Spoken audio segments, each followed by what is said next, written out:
और ध्यान देना, आप भगवान शिव की कथा में पहुंचे हो तो एक ना एक दिन तुम्हारी दुख की घड़ी में मेरा महादेव भी तुम्हारे दरवाजे पर जरूर पहुंचेगा। तेरे मंदिर में आना मेरा काम है और मेरी बिगड़ी बनाना तेरा काम। मैं तेरे मंदिर तक आ तो गया, मुझे दर्श दिखाना तेरा काम। हम उसकी चौखट तक आ भी गए, हम उसके दरवाजे तक पहुंच भी गए, हम उसके द्वार तक आ भी गए, पर दर्श दिखाने की जवाबदारी, बुलाने की जवाबदारी, पहुंचाने की जवाबदारी सब उसकी।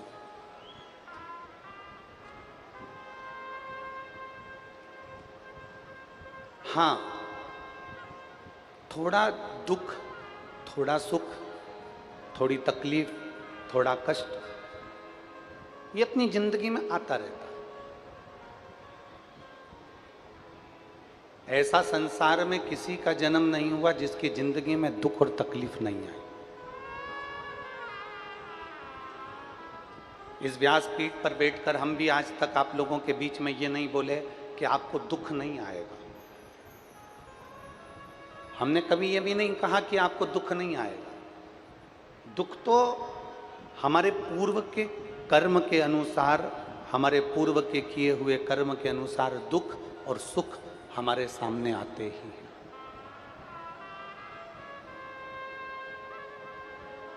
हमारे पूर्व के किए हुए कर्म के अनुसार हमारे जीवन में दुख सुख तो हमारे सम्मुख में आते हैं।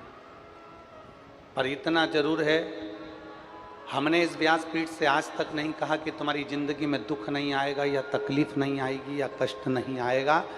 इतना जरूर कहा कि आपकी जिंदगी में अगर दुख भी आ गया, तकलीफ भी आ गई, कष्ट भी आ गया, अगर आप एक लोटा जल देवाधिदेव महादेव को चढ़ाते रहे तो वो दुख का तुम्हें भान नहीं होगा, वो कष्ट का तुम्हें भान नहीं होगा, वो तकलीफ का तुम्हें भान नहीं होगा।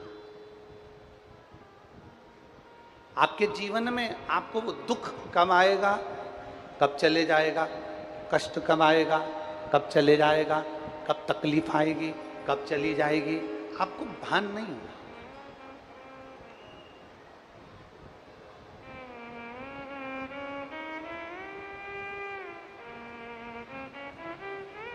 अपनी चलती हुई जिंदगी में, अपने चलते हुए जीवन में ये शरीर, हाथ पैर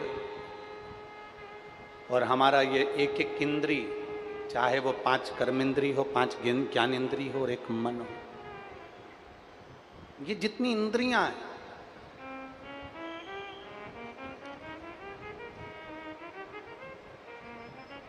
जिंदगी में कभी ना कभी, बहुत लंबी जीवन है, बहुत लंबा जीवन है, उस जीवन में कभी ना कभी तकलीफ जरूर आती है, कष्ट जरूर आता है। पर उस कष्ट में, उस तकलीफ में भगवान देवाधिदेव महादेव की अविरल भक्ति को जो धारण कर लेता है, जो शिव तत्व को अपने भीतर उतार लेता है, उसकी जिंदगी में कब तकलीफ आकर चली जाती है, कब दुख आकर चले जाता है, मालूम नहीं पड़ता है। आप कथा सुनने के लिए बैठे हो, आपका मन मान लो कथा में लग गया, आपका चित्त मान लो कथा में लग गया, पड़ोसन क्या बोल रही है, पड़ोसी क्या बोल रहा है, कार्यकर्ता क्या बोल रहे हैं, गार्ड क्या बोल रहे हैं, आपका ध्यान उस पर नहीं जाएगा। ध्यान किसका जाता है? जिसका मन कथा में नहीं लगा, जिसका चित्त कथा में नहीं लगा, जिसका मन भगवान की ओर आसक्त हो गया, जिसका मन मेरे भगवान ओघड़दानी के प्रति समर्पित हो गया, जिसका चित्त भगवान की ओर आसक्त हो जाता है, फिर उसको पास वाला क्या बोल रहा है, पड़ोसी क्या बोल रहा है, रिश्तेदार क्या बोल रहा है, नातेदार क्या बोल रहा है, कुटुंब वाला क्या बोल रहा है, उसके स्मरण में नहीं रहता। एक बार यदि आपका मन, एक बार आपका चित्त, एक बार आपका वृत्ति, एक बार आपका दिल, एक बार आपका बुद्धि, एक बार आपका चित्त अगर परमात्मा में लग गया, एक बार आपका मन यदि भगवान में लग गया, फिर दुनिया क्या कह रही है, दुनिया क्या बोल रही है, आपको उससे मतलब नहीं। मीराबाई का चरित्र कहता है, जहर का प्याला मीराबाई के सामने लाकर रख दिया। कोई दूसरे भेजने वाले नहीं थे, खुद के परिवार वालों ने जहर का प्याला भेज दिया। सांप का पिटारा लाकर रख दिया, कोई दूसरे भेजने वाले नहीं थे, सांप का पिटारा परिवार वालों ने भेज दिया। शेर के सामने ले जाकर खड़ा कर दिया जंगल में, किसी दूसरे ने नहीं भेजा था, रिश्तेदारों ने भेजा था। पर मीराबाई का ध्यान शेर पर नहीं गया, मीराबाई का ध्यान जहर पर नहीं गया, मीराबाई का ध्यान सांप पर नहीं गया। मीरा तो भगवान गिरधर गोपाला के, मेरे ठाकुर के, मेरे कृष्ण के, मेरे कलुहा के, मेरे कृष्ण के भक्ति में ऐसी डूबी रही मीराबाई, ऐसी डूबी रही, ऐसी डूबी रही कि कब जहर अमृत बन गया, कब सांप माला बन गया और कब सिंह पास में से आकर निकल गया, ये मीरा को भी नहीं मालूम पड़ता।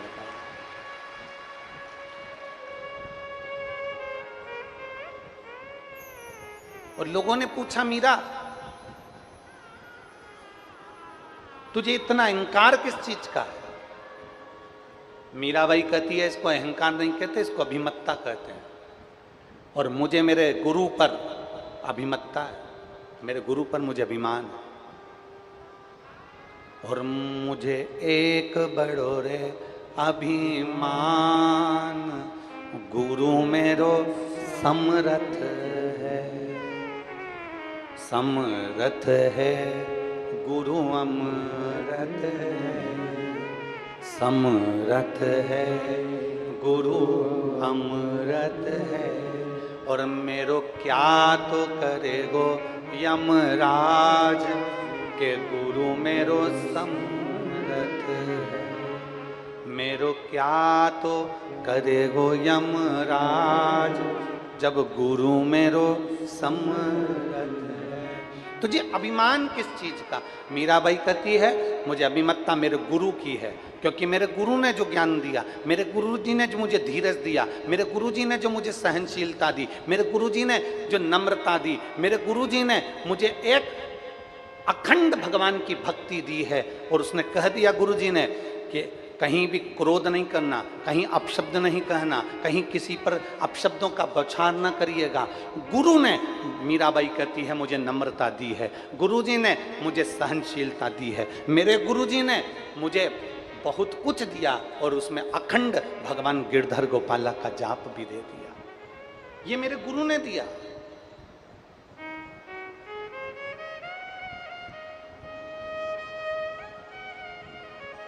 हमने कल की कथा में कहा था,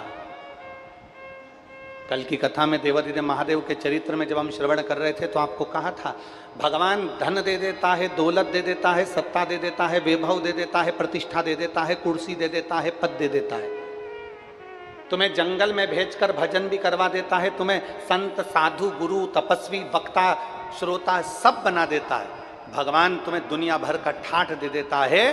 पर शिव महापुराण की कथा कहती है, भगवान सहनशीलता केवल अपने भक्त को ही दे पाता है, सहनशीलता अपने भक्त को ही प्रदान करता है। भगवान तुम्हें खुद कुर्सी दे देगा, पद दे देगा, प्रतिष्ठा दे देगा, यश दे देगा, संत बना देगा, साधु बना देगा, वक्ता बना देगा, श्रोता बना देगा। तुम्हें जो ऊंचे से ऊंची कुर्सी है भगवान तुम्हें वहां तक ले जाकर बिठा देगा। पर सहनशीलता मेरा शंकर नहीं देता, सहनशीलता मेरा शिव उसी को देता है जो मेरे शंकर के गुणगान में लगा रहता है, जो शिव भक्ति में लगा रहता है, जो भगवान देवादिदेव महादेव को एक लोटा जल समर्पित करना जानता है। भगवान उसको धीरे धीरे सहने की आदत डाल देता है। सहते रहो, मुख से कुछ कहना नहीं है, सहते रहो, मुख से कुछ कहना नहीं है, सहते रहो।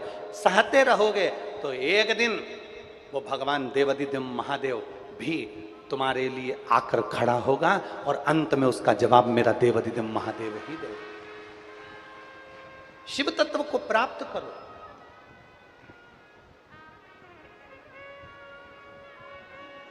घर में दाल बनाती हो? अरे बोलो तो जम के। हाँ। चावल बनाती हो? ठीक है, हाँ।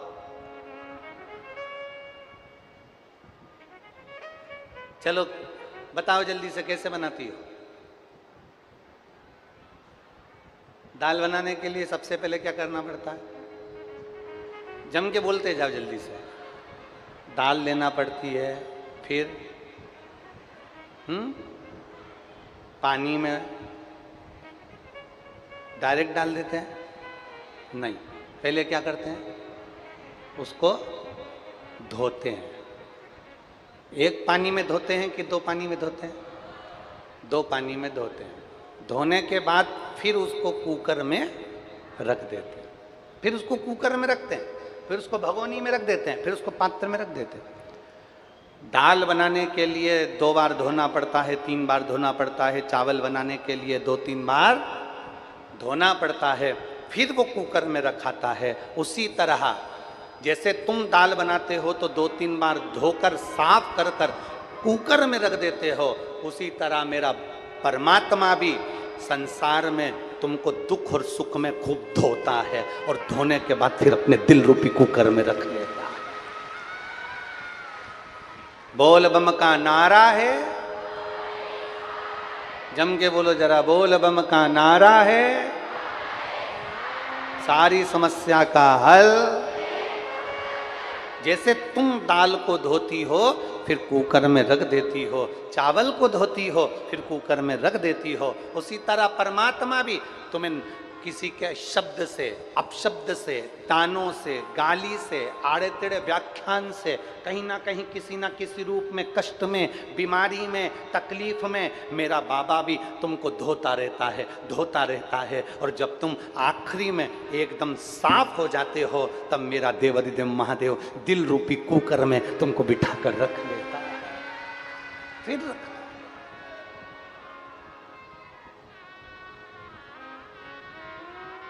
और शंभु शरणे पड़ी मांगू घड़ी रे घड़ी, दुख काटो दया करीन दर्शन। शंभु शरणे मांगू घड़ी रे घड़ी,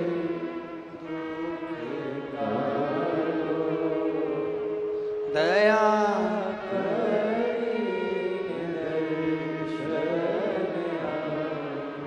परमात्मा भी धोने का काम करता है, परमात्मा भी साफ करने का काम करता है। आप कितने क्लीन हुए, आप कितने साफ हुए। भगवान शरीर से कभी तुम्हें स्वीकार नहीं करता।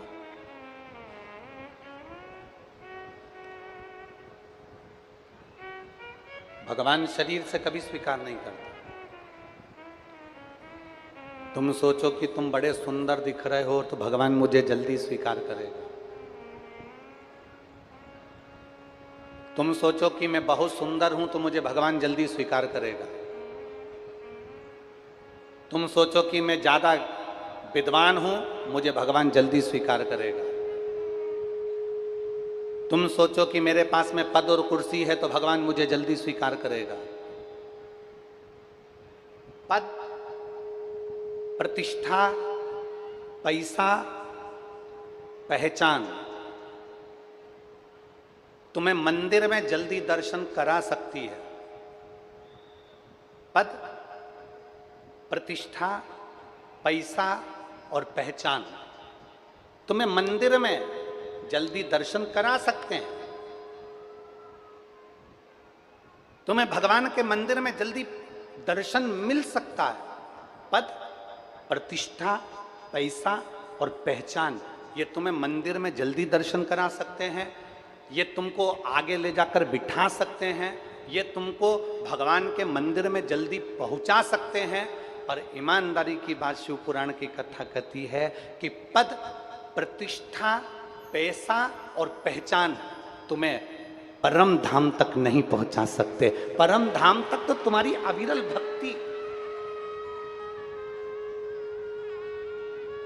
परम धाम तक तुम्हारी अविरल भक्ति, परम धाम तक तुम्हारे भगवान शंकर की अविरल भक्ति रामकृष्ण की अविरल भक्ति परम धाम तक, मेरे गिरि गोवर्धन नाथ जी की अविरल भक्ति परम धाम तक, तो मैं परमात्मा की अविरल भक्ति ही पहुंचा सकती हूँ।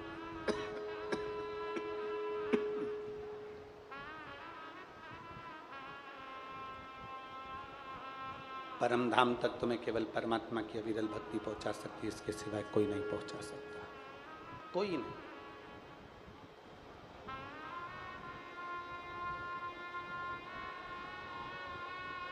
इसलिए अरे देख लिया संसार हमने,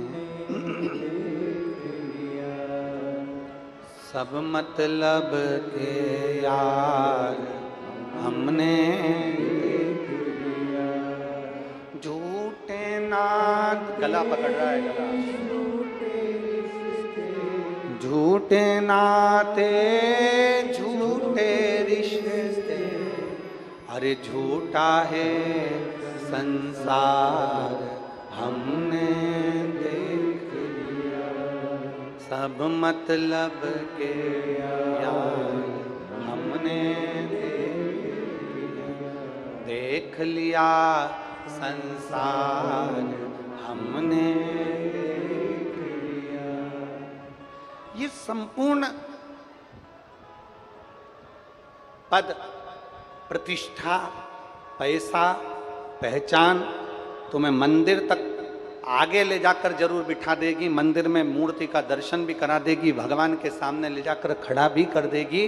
पद, प्रतिष्ठा, पहचान, ये सब पैसा तुम्हें मंदिर के अग्रण्य ले जाकर रख देंगे, तुम्हारे गले में माला भी पहना देंगे, तुम्हारा सम्मान भी करा देंगे, पर पद, प्रतिष्ठा, पहचान और पैसा परमात्मा से मिलन नहीं करवा सकता। शिव महापुराण की कथा में इसलिए देवादिदेव महादेव की पूरी पुराण को पढ़कर देखना। गीता प्रेस गोरखपुर की शिव महापुराण बाजार से ले आओ, और बाजार से लेने के बाद गीता प्रेस गोरखपुर की शिव महापुराण को पढ़कर देखो। उस पुराण में लिखा हुआ है शंकर भगवान को कोई पैसे वाली चीज नहीं चढ़ी, शिव जी को चढ़ी तो केवल जल चढ़ा, शहद चढ़ा, दही चढ़ा, दूध चढ़ा, पंचामृत सामग्री चढ़ी, भगवान शंकर को बेलपत्र चढ़ी, भगवान शंकर को कनेर का पुष्प चढ़ा, भगवान शंकर को साधारण पुष्प चढ़ा, शिव जी को साधारण से साधारण चीजें जो कि बिना पैसे के आपको मिल सकती। अपने घर में वृक्ष लगा लो, बेलपत्र मिल जाएगी,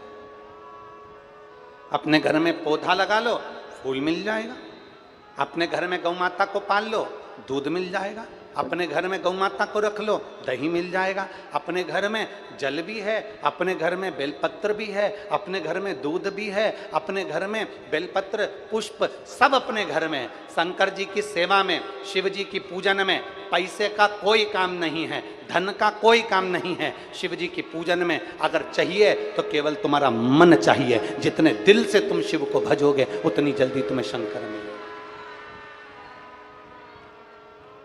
शिव को धन की जरूरत नहीं है।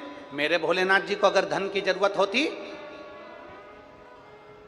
तो बैकुंठ में निवास करते, मेरे भोलेनाथ जी को धन की जरूरत होती तो ब्रह्मलोक में निवास करते, मेरे भोलेनाथ जी को धन की जरूरत होती तो इंद्रलोक पर निवास करते, मेरे भोलेनाथ जी को जरूरत होती तो सोने की लंका में निवास करते, मेरे भोलेनाथ जी को धन की जरूरत होती तो कुबेर के सिंहासन पर मेरे भोलेनाथ बैठे हुए होते। पर मेरे भोलेनाथ धन के लिए नहीं, कोई आया लंकाधिपति रावण जैसा आता है जिसको सोने की लंका दे देते हैं, चोर चोरी करने मंदिर में आता है उसको कुबेर का सिंहासन दे देते हैं। भगवान जो मेरे शिव जी के पास में आता है भगवान उसको उठाकर अंबारियां, धन, दौलत, संपदा सब कुछ दे देते हैं। और मेरे देवादिदेव महादेव कैलाश पर जहाँ ना मकान है, ना घर है, ना कोई कंदरा है, ना कुछ है, ना वहाँ पर कुछ भोजन का है, ना वहाँ पर कुछ रहने का है, ऐसे कैलाश पर दुनिया के लोगों का भंडार भरकर मेरा कुबेर भंडारी तो कैलाश पर निवास कर लेता है। उसको धन की जरूरत नहीं, उसको वैभव की जरूरत नहीं, उसको सत्ता की जरूरत नहीं, उसको सामग्री की जरूरत नहीं, उसको तो दिल की जरूरत है। जिस दिन तुम मेरे ओघड़दानी को दिल से पुकारोगे, जिस दिन ओघड़दानी को दिल से तुम पुकार लोगे, जिस दिन हृदय को पवित्र बनाकर एक लोटा जल लेकर शंकर जी को चढ़ाने के लिए पहुंच जाओगे, उस दिन मेरा ओघड़दानी तुम्हारी झोली भर जरूर देगा, ये निश्चित है।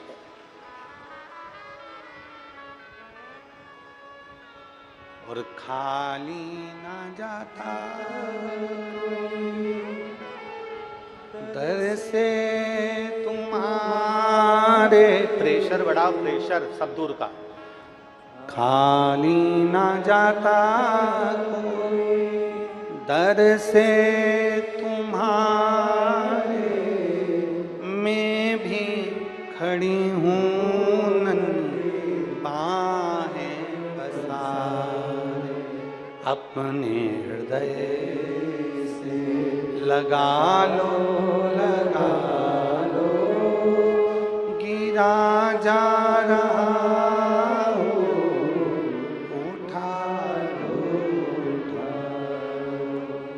भोले अपने दर से अब तो न टालो, गिरी जा रही हो उठा लो।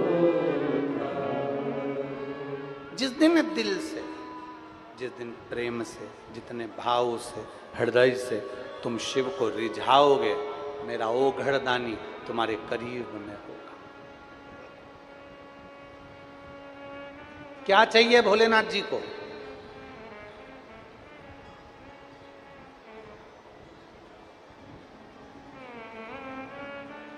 सोने का मुकुट? अरे जम के बोलो जरा। नहीं।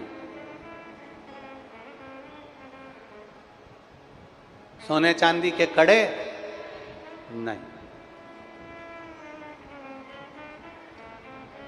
हीरे जड़े हुए हार? नहीं।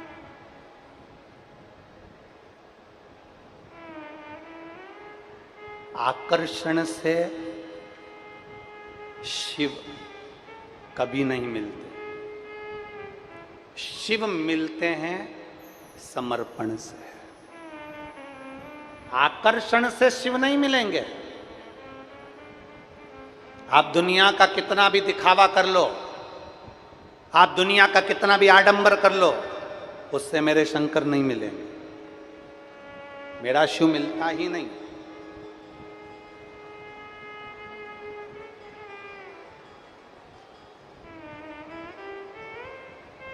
आकर्षण से शंकर नहीं मिले।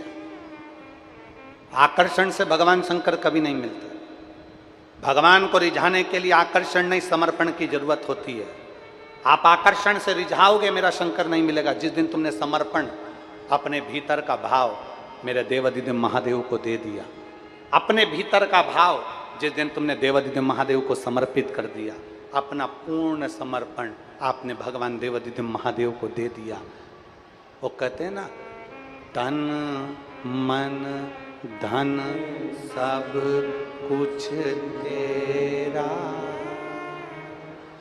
स्वामी सब कुछ है तेरा, तेरा तुझको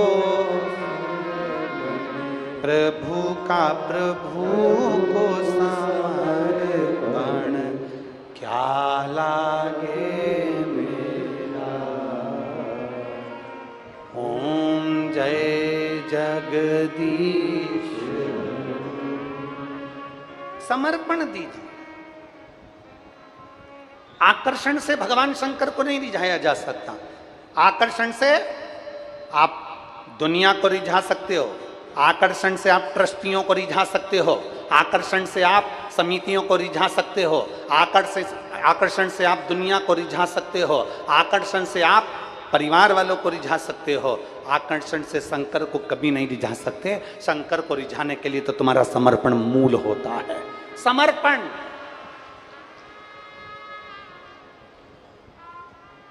बाबा बैद्यनाथ जी के धाम में कौन कौन गया है? बाबा धाम हाथ उठाओ जरा। बाबा धाम झारखंड की पवित्र भूमि पर कावड़ चढ़ाने कभी गए हो? सुल्तानपुर से कावड़ लेकर? बहुत बहुत साधुवाद है आपको, प्रणाम करता हूँ जो आप इतना लंबा सुल्तानगंज से लेकर बाबा धाम तक कावड़ लेकर गए, उसके लिए साधुवाद, आपको प्रणाम, नमन।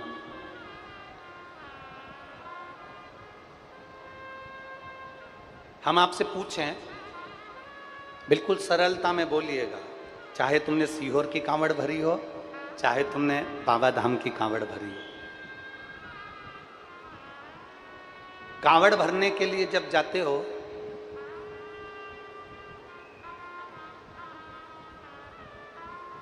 सोने के जेवर पहन कर जाते हो? जम के बोलो नहीं, नहीं। चुन्नी ब्रेस पहन के जाते हो? नहीं। खूब हीरे जवाहरात पहन कर जाते हो? नहीं।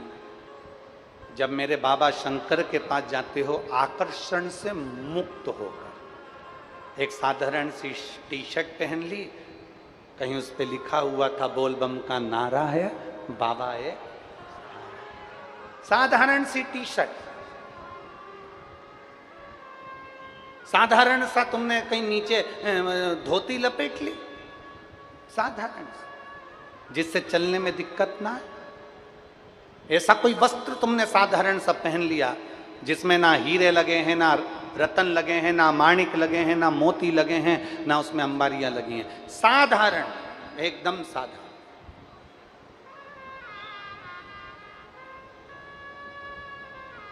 साधारण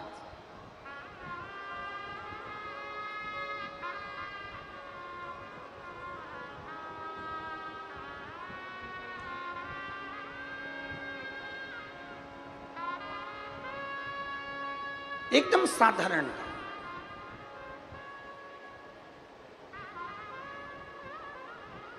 एकदम सहज, उसमें कोई आकर्षण नहीं, कोई आकर्षण, बिना आकर्षण, बिना।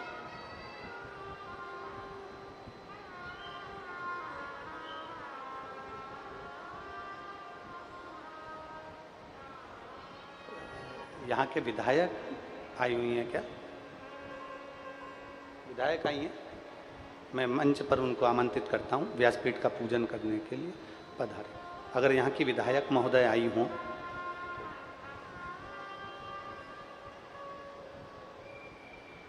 बिना आकर्षण नहीं आई? अच्छा ठीक है, ठीक ठीक। बिना आकर्षण के मेरे शिव को रिझाने के लिए आप और हम कांवड़ लेकर जाते हैं, बिना आकर्षण के, जिसमें हमारा कोई आकर्षण नहीं है। हम ना रतन, हम ना माणिक, ना हम मोती, ना हम जेवरात, कुछ नहीं। हम कैसे जा रहे हैं कांवड़ यात्रा में?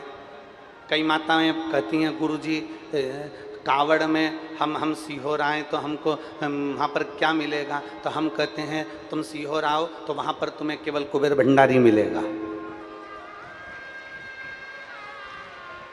लोटे तुम्हारे, डंडा तुम्हारा, तुम डंडा वहाँ से नहीं लेके आओ, सीहोर से खरीदो, पर डंडा तुम्हारा, लोटे तुम्हारे, जल सीवन मैया का, जल सीवन महारानी का, और अपने घर से भी थोड़ा थोड़ा जल लेकर आओ तो वो आपकी बहुत बड़ी, मेरे देवादिदेव महादेव की कृपा होगी, बहुत बड़ी कृपा कि कांवड़ हम हमारे घर से लेकर जा रहे हैं, जल हम हमारे घर से लेकर जा रहे हैं।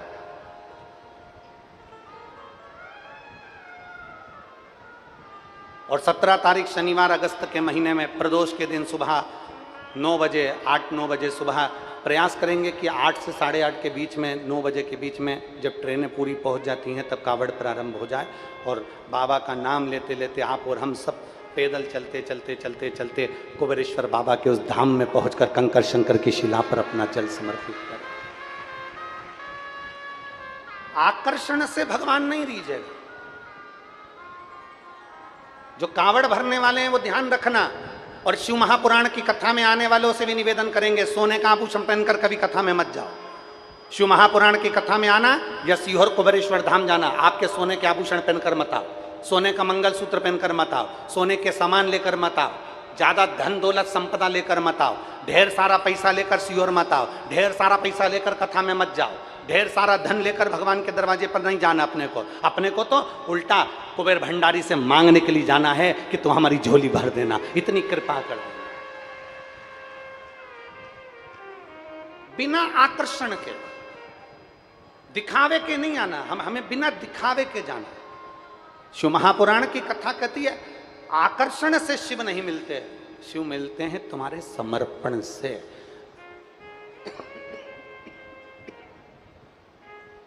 शिव मिलते हैं तुम्हारे समर्पण भाव से।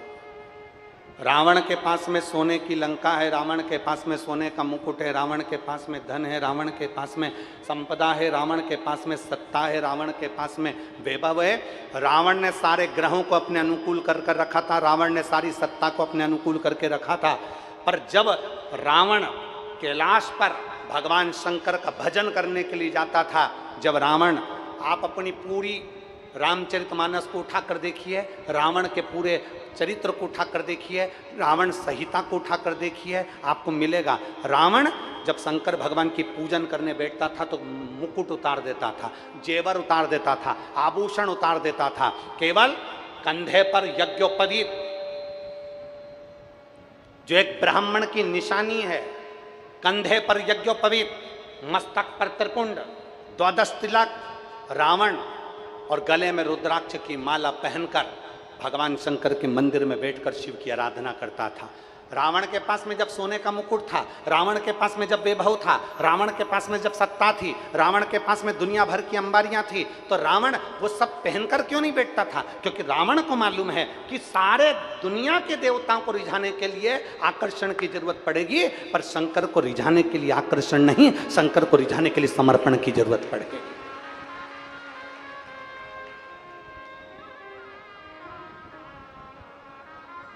किसी दूसरे को रिझाना हो ना तो आकर्षण दिखाओ, पर भगवान देवाधिदेव महादेव को रिझाना है तो उसमें आकर्षण नहीं, समर्पण दिखाओ। तुम्हारा समर्पण कितना है?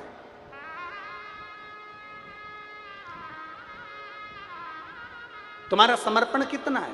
तुम कितने समर्पित हो, तुम कितने भगवान के प्रति जागरूक हो, ये तुम्हारे ऊपर निर्भर करता है। तुम्हारा समर्पण का भाव कितना है, ये तुम्हारे ऊपर निर्भर करता है।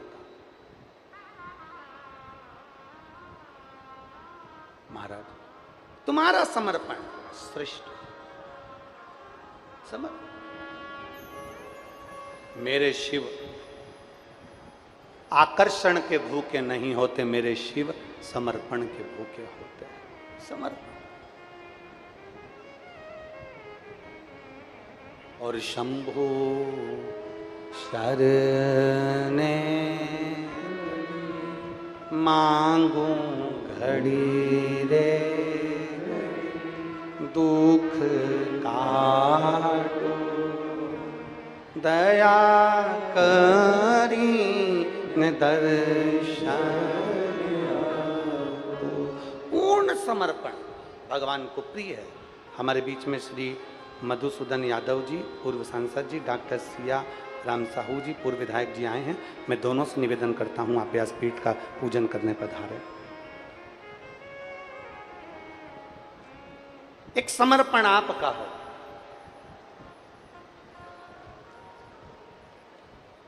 और जब समर्पण आपका होगा तो भगवान शिव की अविरल भक्ति, भगवान शंकर की अविरल भक्ति हमको अवश्य प्राप्त हो, आपके समर्पण के बल में। और मेरी जीजियों से निवेदन है, मेरे जीजाओं से निवेदन है, जितने मेरी बेटी बेटा यहां बैठे हुए हैं उनसे निवेदन है, जितनी मेरी माताएं यहां बैठी हुई हैं उनसे निवेदन, और जितने आस्था चैनल पर कथा सुन रहे हैं, जितने फेसबुक यूट्यूब पर कथा सुन रहे हैं, उनसे निवेदन है कि भगवान के मंदिर में जाना, दुनिया को रिझाने के लिए मत जाना। भगवान के मंदिर में जाना, दुनिया के दिखावे के लिए मत जाना। भगवान के मंदिर में जाना, कथा में जाना तो दुनिया को दिखाने के लिए नहीं, दुनिया को रिझाने के लिए नहीं। भगवान के मंदिर में जाना तो मेरे भोलेनाथ को पूर्ण समर्पण करने के लिए चले जाना। पूर्ण समर्पण। और जिस दिन हमारा पूर्ण समर्पण होगा, जिस दिन हम समर्पित भाव से कार्य करेंगे, जिस दिन हमारा पूर्ण समर्पण होगा, हमारे देवाधिदेव महादेव के प्रति हमारा समर्पण प्रबल होगा, उस दिन सुख का एक आनंद अपने आप समाहित हो जाएगा।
दया करीने दर्शन। एक समर्पण पूर्ण।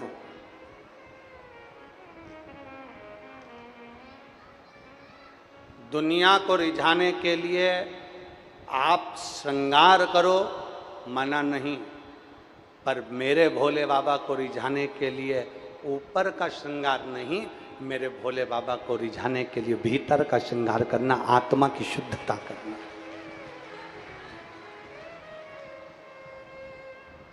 मेरे शंभू बाबा को रिझाने के लिए आत्मा की शुद्धता करना,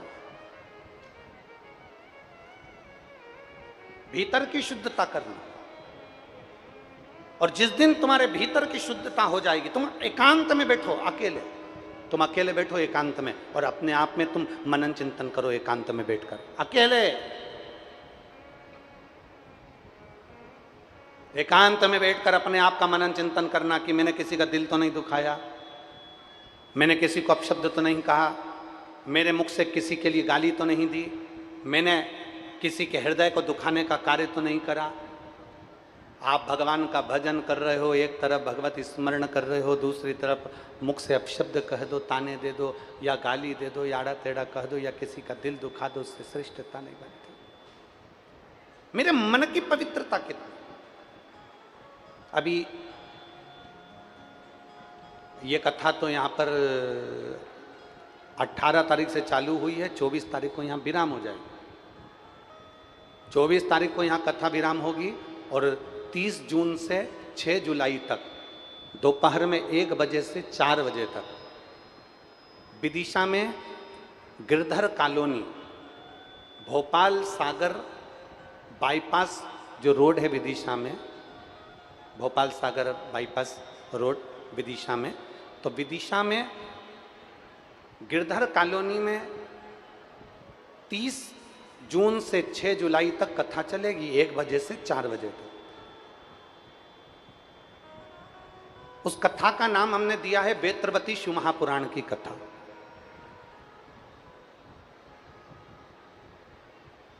कभी अगर मौका मिल जाए और जितने विदिशा के आसपास के रहवासी हैं उनसे तो निवेदन करेंगे कि गिरधर कॉलोनी में पहुंचकर भोपाल सागर बाईपास पर विदिशा में आप वेत्रवती शिव महापुराण की कथा को 1 बजे से 4 बजे तक श्रवण करना।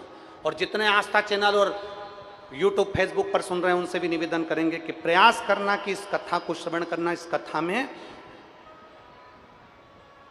वेत्रवती शिव महापुराण की कथा में ऐसा वेत्रवती, बेतवा नदी का जो उद्गम है उससे लेकर मां यमुना से मिलन तक के बीच में मां वेत्रवती ने कितने कितने जीवों का कल्याण करा।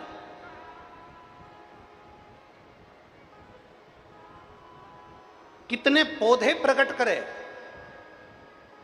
किन पुष्प के द्वारा भगवान शंकर की अर्चना कर ली।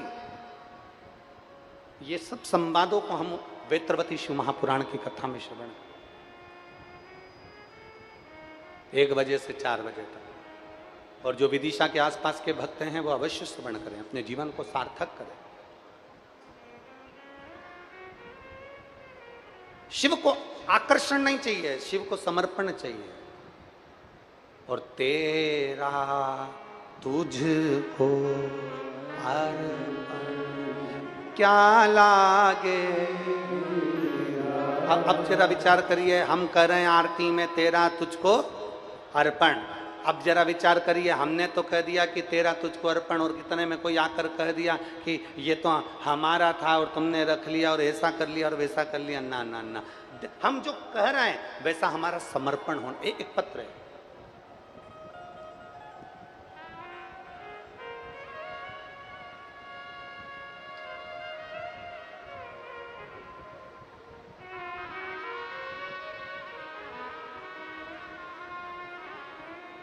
मैं ममता श्रीवास, पति श्री राजकुमार श्रीवास, मेरा मोबाइल नंबर ये है, कहीं बैठे हों तो हाथ हिलाइएगा। मैं ममता श्रीवास, पति राजकुमार श्रीवास, कहीं बैठे हैं? बच्चे को लाए हो साथ में? आ जाओ, ले आओ, ले आओ। मैं ममता श्रीवास, पति श्री राजकुमार श्रीवास, मोबाइल नंबर मेरा ये है। चीखली, शांति नगर, राजनंद गांव, छत्तीसगढ़ से आई हूँ। मेरे भोले बाबा का मैं क्या गुणगान करूँ गुरुदेव। मुझे एक पुत्री होने के बाद गर्भ में ठहर रहा था। एक पुत्री होने के बाद मेरा गर्भ नहीं ठहर रहा था। आस पड़ोस तक मायका और ससुराल दोनों पक्ष ने खूब डॉक्टरों को दिखाया, खूब इलाज करवाया, देवी देवता करवाए, पर फल नहीं मिला। मेरा गर्भ 2019 में ठहरा और 28/1/2020 को मुझे पुत्र हुआ। पुत्र होने के बाद वो बेटा होने के बाद वापिस चला गया, मर गया। पुत्र ने जन्म लिया और वो बेटा मर गया। तब हम बड़े दुखी हुए। बेटी के होने के बाद 19 साल बाद तो ये योग लगा था और 19 साल के बाद में फिर बच्चा चले गया। हम दुखी हो गए। तब किसी ने कहा कि एक बार सीहोर चलते हैं, और हमारे परिचितों के साथ हम सीहोर गए और कुबेरेश्वर धाम पर बाबा देवादिदेव महादेव से विनती करी, कंकर शंकर की पूजन करी और वहाँ से रुद्राक्ष लेकर आ गए। बाबा को विनय कर कर आए कि मेरा बेटा चले गया, मेरी केवल एक बेटी है, 19 साल हो गए, अब तो कुछ भी कर, मेरा बेटा मुझे वापिस दे। बाबा ने ऐसी कृपा करी, 19 वर्ष के बाद मेरे देवादिदेव महादेव ने 25/10/2024 को जैसा मेरा बेटा था, उसको जहां तिल था वैसा की वैसा ही बेटा मेरे बाबा ने फिर मुझे प्रदान किया, 19 वर्ष के। देखिए,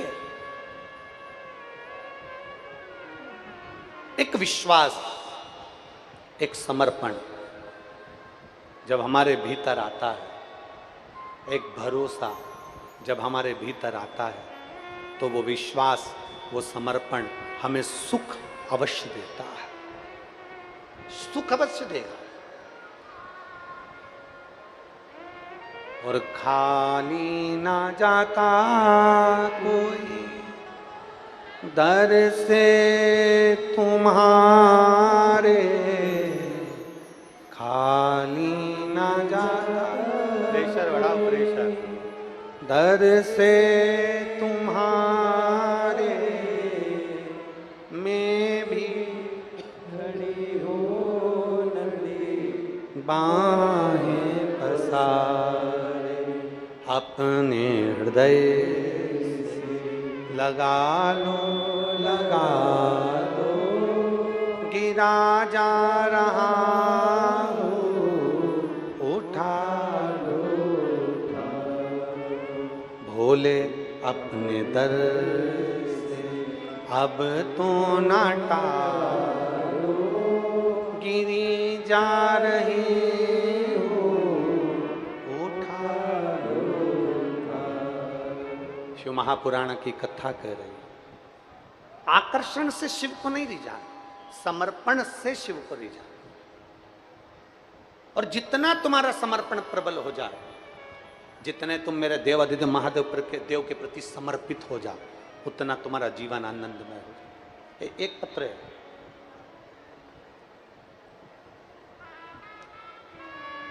पंखे में लिखा है,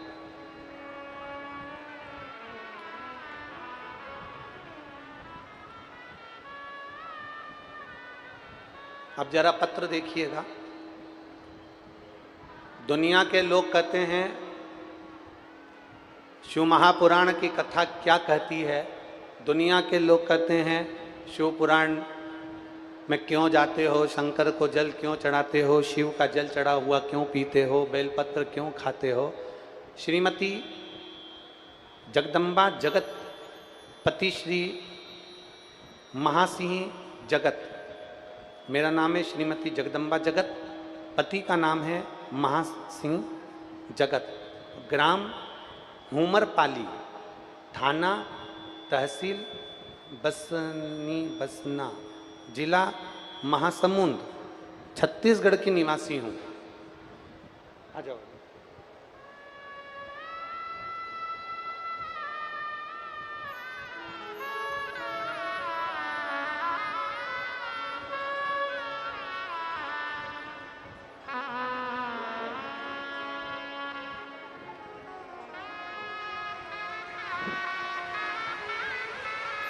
19 वर्ष के बाद हुआ है। एक बार जोरदार ताली बजाकर साधुवाद।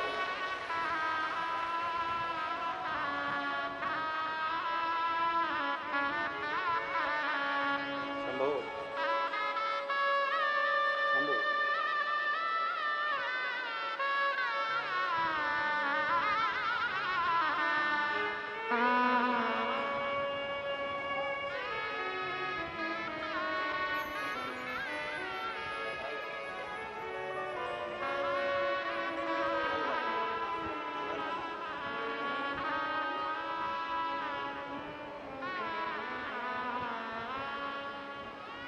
पत्र देखिए। श्रीमती जगदम्बा जगत पति श्री महासिंह जगत में ग्राम डूमरपाली थाना तहसील बसना जिला महासमुंद छत्तीसगढ़ की निवासी हूँ। कहीं बैठी हो तो हाथ हिलाइएगा।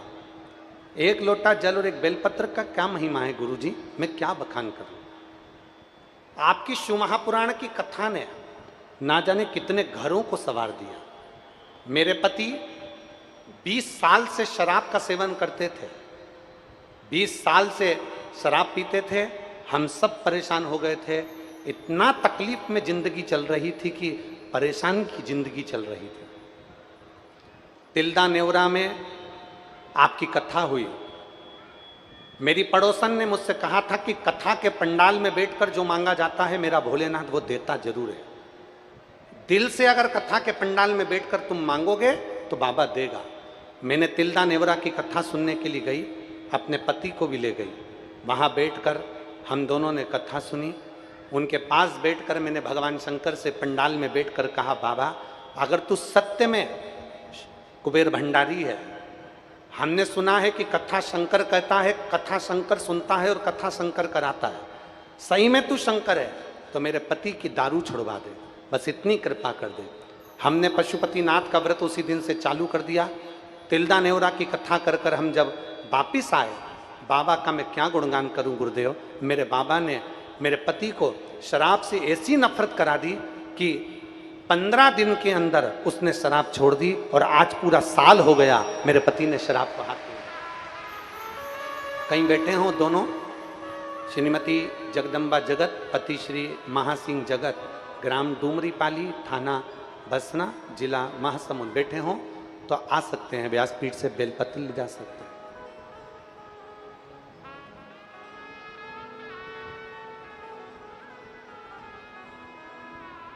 कितना शिव क्या नहीं देता, शंकर क्या प्रदान नहीं करता। आज दुनिया के लोग विरोध करते हैं शंकर पे चढ़ा हुआ जल मत पियो, दुनिया के लोग विरोध करते हैं शिव पे चढ़ी बेलपत्र मत खाओ, श्री शिवाय नमस्तुभ्यम मत बोलो। हम कहते हैं कभी किसी दारू पीने वाले के लिए तुमने नहीं बोला कि दारू मत पियो, कभी किसी मांस खाने वाले के लिए नहीं बोला मांस मत खाओ। अगर शंकर पे चढ़ा हुआ कोई सामान खा रहे हैं तो इससे बढ़कर कोई सौभाग्य का विषय नहीं। कम से कम दारू तो नहीं पी रहा है, शंकर का चढ़ा पानी पी रहा है, शंकर का चढ़ा जल पी रहा है, चरणामृत मत पी रहा है। बेलपत्र खा रहा है, कम से कम मांस तो नहीं खा रहा है, शंकर पे चढ़ी हुई बेलपत्र खा रहा है। तुम्हें तो गौरव होना चाहिए, तुम्हें तो प्रसन्नता होना चाहिए।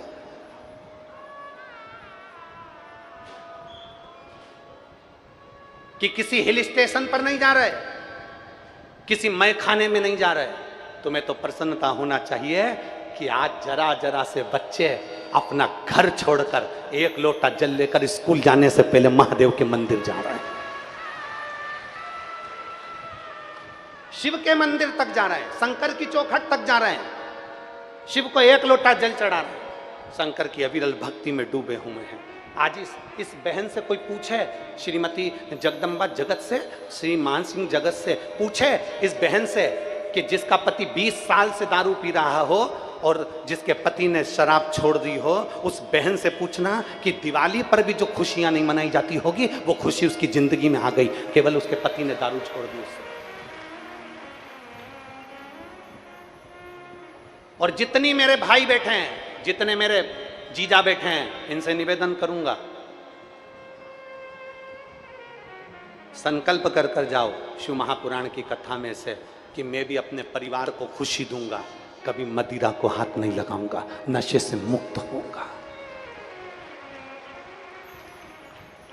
अपने परिवार को खुशी देना, अपने बच्चों को, अपने बेटा को, अपनी बेटी को, अपनी पत्नी को, अपने परिवार को प्रसन्नता देना है हमको। कोई दूसरा प्रसन्नता नहीं देगा।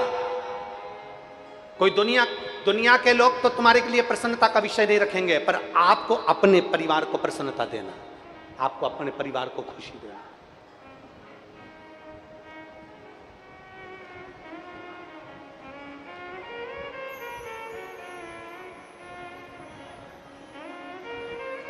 मैं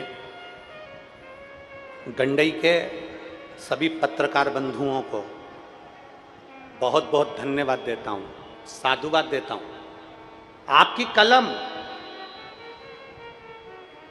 आप लोगों की लिखने वाली कलम, सोशल मीडिया, आपका न्यूज चैनल जनमानस को नशे से मुक्त करने का हर पल प्रयास करता है, और उसके लिए मेरा धन्यवाद है आपकी कलम को। आपको धन्यवाद देता हूं मैं। कई बार नशा मुक्त करने के लिए, और मैं छत्तीसगढ़ सरकार को तो पहले भी धन्यवाद दे चुका हूं, आज फिर छत्तीसगढ़ सरकार को धन्यवाद देता हूं। जिस छत्तीसगढ़ सरकार की पुलिस एक मुहिम चलाती है, छत्तीसगढ़ सरकार की पुलिस एक मुहिम चलाती है जिसके अंतर्गत वो नशे से मुक्त करने की प्रेरणा देती है, ऐसी छत्तीसगढ़ सरकार की पुलिस को धन्यवाद देता हूं। और जनमानस में पत्रकार बंधु अपनी अपनी कलम से, वाणी से ये बात लिखते हैं, मुझे गर्व है इसका। हमने पहले अमलेश्वर की कथा में भी एक कॉलम में देखा था, उन्होंने लिखा था नशे से मुक्त छत्तीसगढ़ को करना। ये आपकी कलम, मेरे पत्रकार बंधुओं को, मेरे भाइयों को साधुवाद देता हूँ, धन्यवाद देता हूँ। आपकी कलम लिख रही है नशे से मुक्त होने के।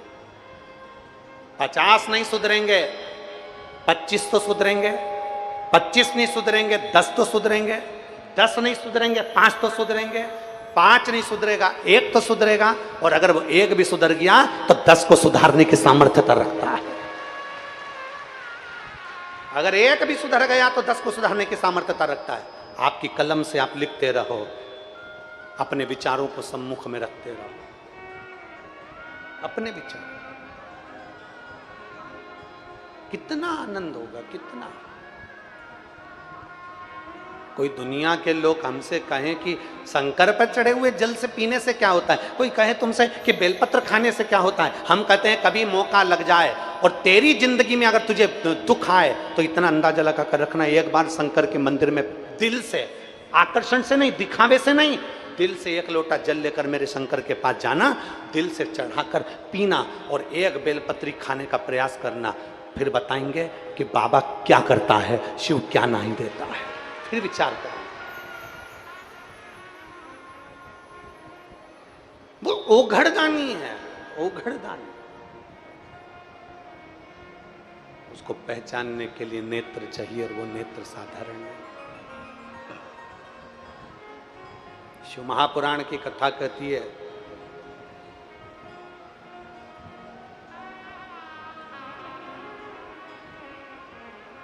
आज अपने बच्चों को संस्कार की जरूरत है। 3 माताएं कुएं पर पानी भर रही थी। एक कुएं पे से पानी 3 माताएं भर रही थी, और तीनों के बच्चे स्कूल से आ रहे थे। पहले नंबर की माँ का बेटा निकल कर गया, माँ, मम, हाथ हिलाया, बाय। माँ चिल्ला कर बोली, मेरा बेटा है, अंग्रेजी स्कूल में पढ़ता है। दूसरा लड़का निकल कर गया, दूसरी माँ का, उसने कहा मम्मी, हाय, बाय, और निकल कर चले गया। दूसरी माँ ने कहा ये मेरा बेटा है, सीबीएसई कोर्स से पढ़ता है, सीबीएसई से पढ़ता है। तीसरा लड़का आया अपनी मम्मी के पास में, अपनी माँ के पास में, माँ ला ये पानी की बाल्टी, मैं घर ले चलता हूँ। माँ के हाथ में से पानी की बाल्टी ली, बच्चे ने पीछे बैग टंगा था, दोनों हाथ में बाल्टी लेकर बच्चा चल दिया। तीसरे नंबर की माँ ने कहा ये मेरा बेटा है, सरकारी स्कूल में पढ़ता है। एक बेटा अंग्रेजी स्कूल में पढ़ रहा है, दूसरा बेटा सीबीएसई में पढ़ रहा है, तीसरा बेटा सरकारी स्कूल में पढ़ रहा है। हमारा निवेदन है तुम अंग्रेजी में पढ़ाओ चाहे सीबीएसई में पढ़ाओ, तुम्हारे बेटे को कितने भी अप टू डेट स्कूल में पढ़ाओ, पर स्कूल वो ढूंढना जिस स्कूल में तुम्हारे बेटे को माता पिता का आदर करना सिखाते हो। स्कूल वो ढूंढना जिस स्कूल में तुम्हारे माता पिता का संस्कार झलकता हो, स्कूल वो ढूंढना जिस स्कूल में संस्कार झलकता हो, सम्मान करना, आदर करना, सहयोग करना, एक दूसरे को उन्नति की ओर आगे बढ़ाने का सहयोग देने की भावना रहती हो, उस स्कूल को ढूंढना। ये नहीं कि मम्मी हाय पापा बाय और ये जिंदगी यूं ही निकल जाए। मम्मी हाय पापा बाय और जिंदगी यूं निकल जाए, ऐसी जिंदगी का स्कूल नहीं चाहिए। स्कूल वो चाहिए, स्कूल वो होना चाहिए जिस स्कूल में तुम्हें समर्पण की भावना हो, जिस स्कूल में तुम्हें दूसरे के दुख में खड़े रहने का एक तत्व सिखाया जाए, जिस स्कूल में तुम डॉक्टर भी बन जाओ ना तो किसी के दर्द को देखकर दुखी हो जाओ और किसी के सुख को देखकर सुखी हो जाओ, वो स्कूल चाहिए। तुम इंजीनियर भी बन जाओ, तुम कमिश्नर भी बन जाओ, तुम बड़े से बड़े ओहदे पर बैठ जाओ, बड़े से बड़े पद पर बैठ जाओ, वो स्कूल चाहिए कि तुम्हारे भीतर का संस्कार कम ना हो, वो स्कूल चाहिए तुम्हारे भीतर की संस्कारिता कम ना हो जाए, वो स्कूल होना चाहिए। आज क्या मिल रहा है बच्चों को? आज बच्चों को क्या मिल रहा है? छोटे से बच्चे को भी अगर माँ खाना खिला रही है, भोजन करा रही है, तो पहले हाथ में मोबाइल देना पड़ता है। बोलो तो नहीं मेरी गंडई की जीजियों, सही है कि गलत है? छोटे से बच्चे को अगर खाना खिलाना है, छोटे से बच्चे को भोजन कराना है, तो पहले माँ हाथ में मोबाइल पकड़ा देती है या फिर एक गाना लगा देती है, घोड़ा था घमंडी पहुंचा सब्जी मंडी बन पड़ी उसको लग गई ठंडी।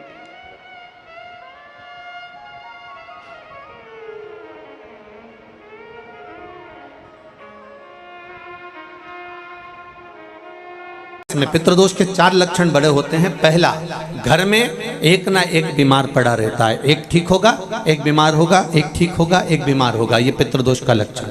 दूसरा, 1 रुपये कमाया 1.25 रुपये खर्च हो रहा है, कहीं ना कहीं पैसा आके रखाता है और 2-3 दिन में पैसा चले जाता है, साथ में रखा हुआ भी धन जा रहा है, पितृदोष का लक्षण है। तीसरा, घर में जितने सदस्य हैं आपस में किसी ना किसी बात के पीछे उनमें क्लेश बना रहता है, मन मुटाव बना रहता है, थोड़ी थोड़ी बात में कुछ ना कुछ क्लेश हो जाता है। पांचवा, घर के बच्चे चिड़चिड़ प्रवृत्ति के होते जा रहे हैं। तो ये 4 लक्षण पितृदोष के बताए हैं। इन पितृदोष का निवारण आप गया जी चले जाएं, ब्रह्म कपाली करा लें या तर्पण दे दें या पिंड दे दें, उससे अधिक फल। शिव महापुराण की कथा कहती है, आप शंकर भगवान के मंदिर में जब 1 लोटा जल लेकर जाते हैं, शिव जी को 1 लोटा जल जब समर्पित करते हैं, तो उस जल को धीरे धीरे 27 बार आप पंचाक्षर मंत्र, षडाक्षर मंत्र या श्री शिवाय नमस्तुभ्यम बोलकर अपने पूर्वजों का स्मरण कर जो 16 दिन उस एक ही कलश, बार 27 बार कलश नहीं भरना है, जो लोटा भरकर लेकर गए हो, कलश भरकर लेकर गए हो, उसी को 27 बार आपको केवल शिव जी पर गिराना है। जो 27 बार जल एक ही कलश का समर्पित कर देता है, उसके पूर्वजों को तुरंत मुक्ति फल प्राप्त हो जाता है, उसको फिर तर्पण आदि की जरूरत नहीं पड़ती। जल तो रोज चढ़ाते हो ना आप लोग, रोज जाते हो ना, सारी समस्या का हल 1 लोटा जल। आप अगर शिव जी के मंदिर रोज जा रहे हो, शंकर जी के मंदिर रोज जा रहे हो, प्रतिदिन जल चढ़ाने जा रहे हो, तो थोड़ा सा नियम चेंज करेंगे अपन। 16 दिन अगर हम शंकर भगवान को जल चढ़ा रहे हैं, आप कहेंगे गुरुजी अभी तो हमारे 2-3 दिन निकल गए, कोई बात नहीं, जब जागे तब सवेरा। कोई जरूरी है कि वो पीछे के 2-3 दिन निकल गए तो हम कैसे नहीं, आप कल से प्रारंभ कर दो कि शिव जी के मंदिर में जब जल चढ़ाने जाओ तो जल को 27 बार धीरे धीरे कर चढ़ाना प्रारंभ करिए। 16 श्राद्ध पूरे होंगे, नवरात्रि आएगी, दीपावली आएगी, और नवरात्रि से और दिवाली के बीच में आपको खुद ये फल प्राप्त हो जाएगा कि आपने 27 बार जो जल चढ़ाया है उसका फल मिला कि नहीं मिला, आपको मिला कि नहीं मिला, घर में शांति हुई कि नहीं हुई, घर में आनंद आया कि नहीं आया, संपदा बढ़ी कि नहीं बढ़ी, वैभव आया कि नहीं आया। केवल 16 दिन पूर्ण हुए, नवरात्रे और दिवाली के बीच का समय आप अंदाजा लगाकर बैठ जाए। भोला सब दुख काटो मारा, ओ भोला सब दुख काटो मारा। शिव शंकर जपूं तेरी माला, भोले बाबा जपूं तेरी माला, भोला सब दुख काटो मारा, ओ भोला सब दुख काटो मारा। भगवान की शरणागति का सुख क्या होता है? भगवान की शरणागति का फल क्या होता है? महाराज,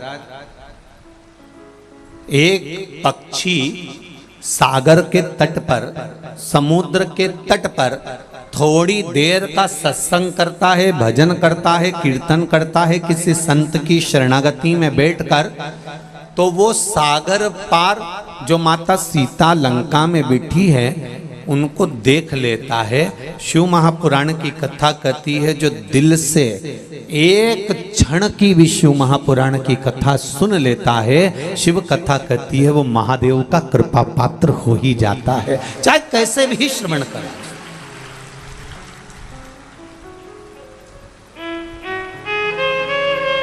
आप दिल से बस उसको स्मरण करो। 27 बार नाम ले लो या 27 बार जल समर्पित कर लो या 27 मनके की माला से स्मरण कर लो।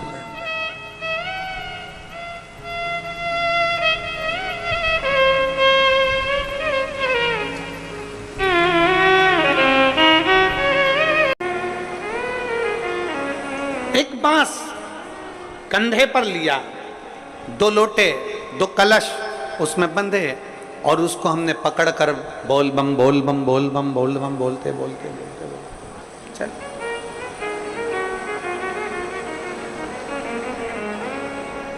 आखिरी में हम जो बांबू पकड़े हैं, जो बांस पकड़े हैं, वो बांस की महत्वता सावन के महीने में क्यों हो जाती है? क्यों कावड़ बांबू पर ही बांध कर ली जाती है? उसका कारण क्या है? उसका केवल एक कारण है, हे देवाधिदेव महादेव, इस बांबू में गांठें हैं। और सरलता में जाइए, देखो बहुत बहुत सरलता में जाइएगा।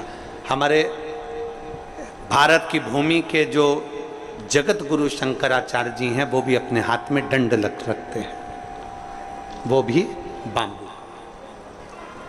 वो भी बांबू, वो भी बांस।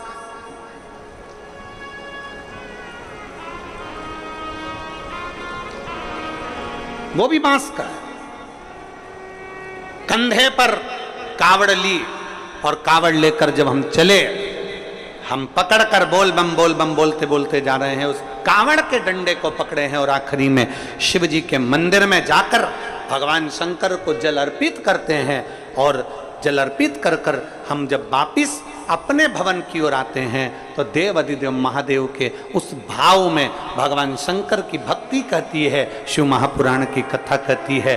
वो बांबू जिसमें बहुत सारी गांठें हैं और वो गांठें स्वयं शिव शंकर की कथा कहती है। जिस समय पर हम दोनों हाथ में कावड़ के लोटों को लेकर जल लेकर भगवान शिव को समर्पित करते हैं, 2 हाथ हमारे जल से भरे होते हैं और बांबू नीचे रह जाता है। उसी समय पर शिव कथा कहती है कि जैसे बांस की गांठें बहुत होती हैं और वो गांठ टूटती नहीं है, पर महादेव के चरणों में जैसे ही 2 लोटा जल पहुंचता है, हमारे जीवन की सारी गांठें टूटती चली जाती अपने आप। कई लोग छत्तीसगढ़ से मालूम नहीं जाते कि नहीं जाते, हमें नहीं मालूम, पर देवघर बाबा धाम छत्तीसगढ़ से जाते हैं लोग बाग? हाथ उठाओ जरा, जाते हैं? अरे बहुत बढ़िया, रखो रखो, बहुत बढ़िया। देवघर जाते हैं, सुल्तानगंज से जल भरकर देवघर तक पैदल 150 किलोमीटर तक बाबा का नाम लेते लेते लेते लेते भगवान का भजन करते करते चले जाते। उसके दरवाजे तक पहुंच गए, जल महादेव पर चढ़ा कि नहीं चढ़ा वो मतलब नहीं है, वो मूलता नहीं है। पर आप भगवान के दरवाजे तक जब पहुंचते हो,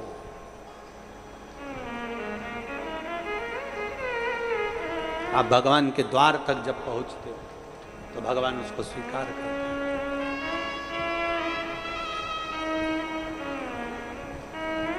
पहुंचते हैं हम उसके दरवाजे तक जब पहुंचेंगे तो सुख का अनुभव अपने आप होगा, अपने।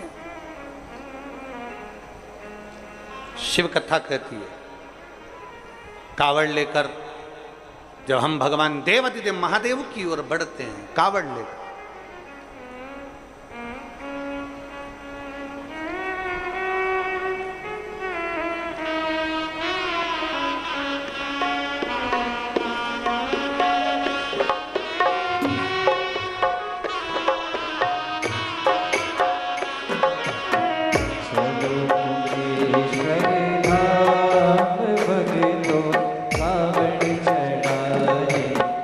चलो कुबेश्वर धाम चल कर चलो कुबेश्वर धाम चल कर कावड़ चढ़ाए। शिवाय नमस्तु श्री शिवाय नमस्तु श्री शिवाय नमस्तु श्री शिवाय नमस्तु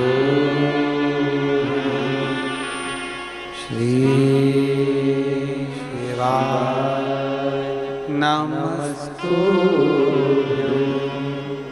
भोला सब दुख काटो हमारा, ओ भोला सब दुख काटो हमारा।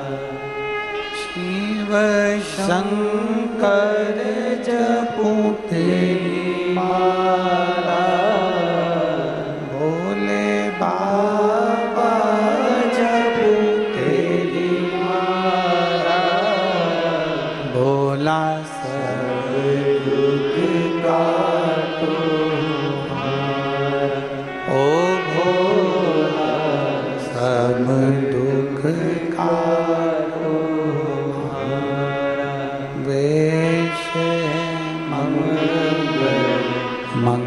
मंगलकारी, वेश मंगलकारी, शमशान वासी हमारा, शमशान वासी हमारा, ओ भोला सब दुख काटो हमारा, ओ भोला सब दुख काटो हमारा। भगवान देवाधिदेव महादेव, भगवान शिव की कथा कहती है,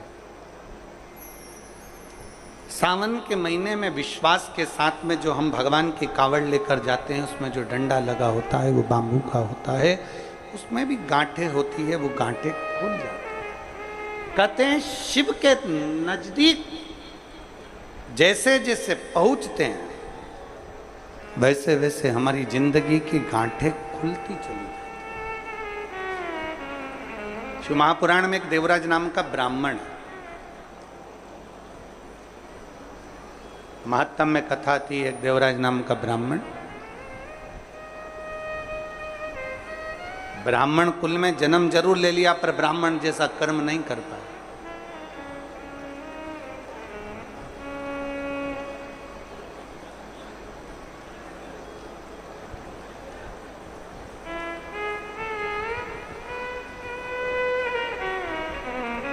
एक व्यसन, एक वासना एक निंदा। ब्राह्मण भले ब्राह्मण कर्म कर रहा है कि नहीं कर रहा है, शास्त्र पढ़ रहा है कि नहीं पढ़ रहा है, वेद पुराण पढ़ रहा है कि नहीं पढ़ रहा है, भगवत भजन कर रहा है कि नहीं कर रहा, मूल वो नहीं है। व्यसन, वासना और निंदा। ब्राह्मण अगर ये तीन चीजों से दूर है, कौन कौन सी तीन चीजें, जम के बोलो जरा। पहले नंबर पर है व्यसन। कोई गलत व्यसन में तो नहीं पड़ा है, मांस मदिरा गलत चीज, कोई बहुत मालूम पड़े व्यसन में डूबा रहता हो, तो ऐसा ब्राह्मण की मूलता नहीं। व्यसन, वासना, पर स्त्री को मां के तुल्य देखे, पर कन्या को बेटी के तुल्य देखे, उसके नेत्रों में कहीं वासना ना हो। एक व्यसन, दूसरा वासना, और तीसरे नंबर पर है निंदा। अगर कोई ब्राह्मण के कुल में जन्मा है और वो निंदा से दूर है, बुराई से दूर है, किसी की निंदा नहीं करता, किसी के लिए अपशब्द नहीं बोलता, वो ये मान लेता है कि ये संपूर्ण ब्रह्मांड, संपूर्ण सृष्टि उस परमात्मा ने रची है, इसमें अच्छे लोग भी हैं तो बुरे लोग भी हैं, तो निंदा करने से कौन सा लाभ मिलेगा। तीन चीजें अगर ब्राह्मण के पास में है, एक व्यसन से दूर, दूसरा वासना से दूर, तीसरा निंदा से दूर अगर कोई ब्राह्मण है, तो समझ लेना वो सारे वेद और पुराण का शास्त्री है, वो मर्मज्ञ। उसने भले वेद पढ़े कि नहीं पढ़े, शास्त्र पढ़े कि नहीं पढ़े, पुराण पढ़े कि नहीं पढ़े, मालूम नहीं। उसने कभी पूजन करी कि नहीं, पता नहीं। उसने कभी मंत्र जाप किया कि नहीं, पता नहीं। उसने कभी संध्या करी कि नहीं, पता नहीं। पर जिस ब्राह्मण, जो ब्राह्मण व्यसन से, वासना से और निंदा से दूर रहता है, समझ लेना वो ब्राह्मण वेद और पढ़े हुए, शास्त्र पढ़े हुए ब्राह्मण के तुल्य होता है। व्यसन से दूर रहे, वासना से दूर रहे और निंदा से दूर।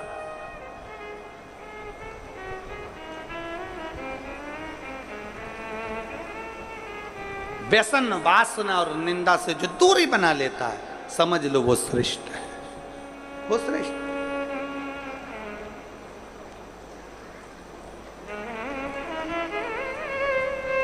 आज के जमाने में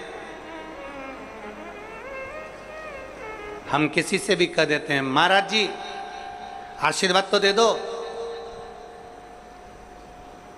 अगर चतुर महाराज होगा, चतुर होगा, तो वो कह देगा मेरे आशीर्वाद से क्या करना तुम्हें। अगर आशीर्वाद लेना है तो अपने घर के बुजुर्गों का, माता पिता का और परमात्मा का आशीर्वाद लेते रहो, जिंदगी सार्थक हो जाए।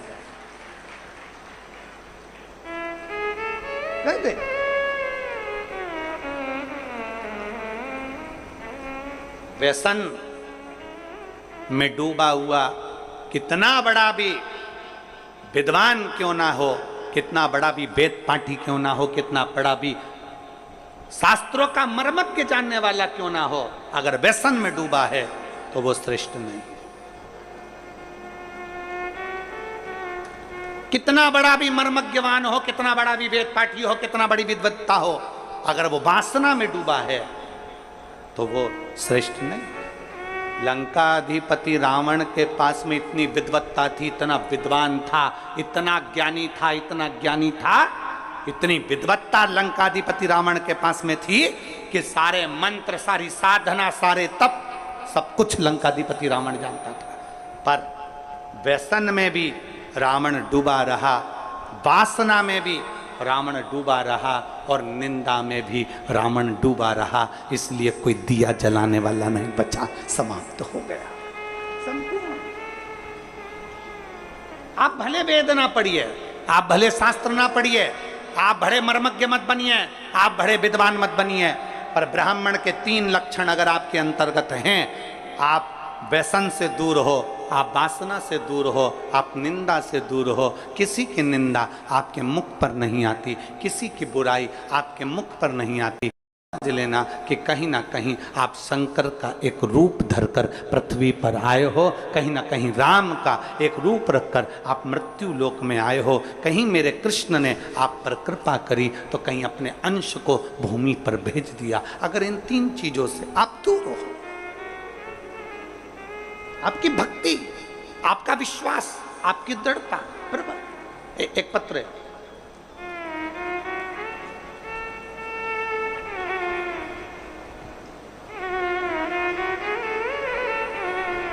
योगिता साहू, चंद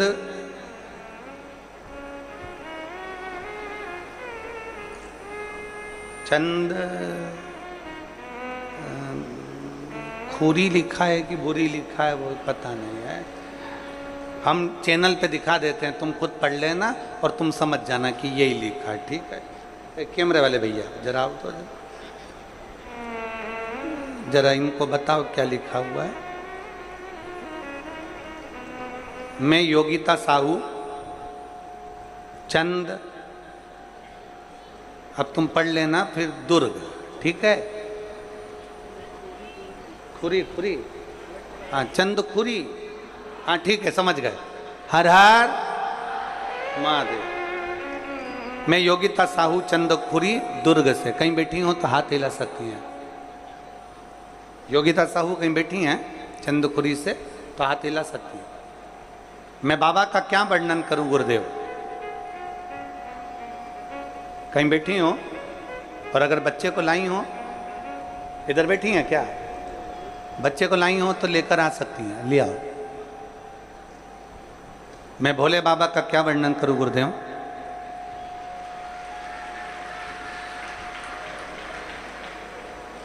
मेरे यहाँ शादी के हमने 1 साल, 2 साल, 3 साल, 4 साल, 5 साल, 6 साल, 7 साल, 8 साल तक इंतजार करते रहे बच्चे का कि बच्चा होगा, संतान होगी, पर संतान का सुख नहीं हुआ गुरुदेव। कई वर्ष निकल गए और संतान का सुख प्राप्त नहीं हुआ। तब हमारे किसी रिश्तेदार ने कहा कि पंडाल में बैठकर शिव महापुराण की कथा अगर सुनी जाती है और जो मांगा जाता है वो प्राप्त होता है। हमने विचार करा अब हमें कहाँ शिव महापुराण की कथा सुनने को मिलेगी। वो सीहोर वाला बाबा तो इतनी दूर दूर कथा करने जाता है, हमारे क्षेत्र में कहाँ कथा करने आए। तभी हमें सूचना मिली कि भिलाई में कथा होने वाली थी। उस समय पर हम भिलाई की कथा को सुने। लॉकडाउन का समय हमने भिलाई की कथा को सुना। पंडाल में बैठकर बाबा से विनती करी और बाबा ने ऐसी कृपा करी गुरुदेव कि बाबा की कृपा से 8 साल के बाद मेरे घर में बाबा ने संतान का सुख दिया है। मैं बाबा को यहाँ प्रणाम करने के लिए 8 वर्ष के बाद मुझे मेरे बाबा ने संतान दी। गुरुदेव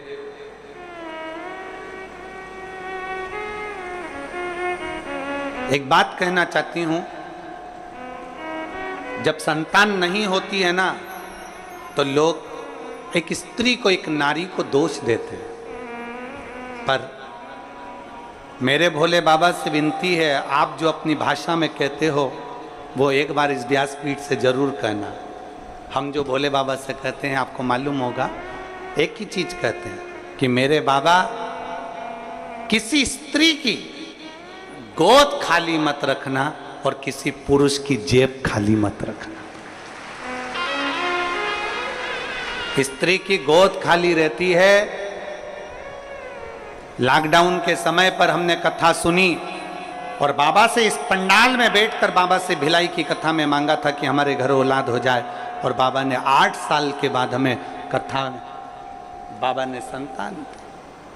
स्त्री की गोद खाली रहती है तो लोग ताना देते रहते हैं, अपशब्द कहते रहते हैं, ना जाने क्या क्या बोलते रहते हैं। और पुरुष की जब जेब खाली रहती है तो दुनिया के लोग गिनते नहीं है, ठोकर मार देते, ठोकर मार देते। दोनों चीजों में ताने मिलते हैं साहब, दोनों चीजों में। एक पत्र और है, दीप्ति साहू, कोडिया दुर्ग, दीप्ति साहू कहीं बैठी हैं कोडिया दुर्ग से, आप ही हैं? बच्चा आया है क्या साथ में? ले आओ इसको भी ले आओ। गुरुजी, हमारी शादी को कई वर्ष बीत गए थे, संतान के लिए तरस रहे थे, तब हमारे पास वाली आंटी ने हमसे कहा कि तू सफेद आंकड़े की जड़ का प्रयोग कर और शंकर जी के मंदिर में 1 लोटा जल चढ़ाना प्रारंभ कर। हमने शिव जी के मंदिर में 1 लोटा जल चढ़ाना प्रारंभ करा, सफेद आंकड़े की जड़ का प्रयोग करा। प्रयोग करने के बाद संतान नहीं हुई, फिर दूसरी बार हमने सफेद आंकड़े की जड़ का प्रयोग करा और बाबा की कृपा से हमारे घर में कई वर्षों के बाद किलकारियां खेली और संतान का सुख प्राप्त हुआ। लिया बच्चे को, लिया।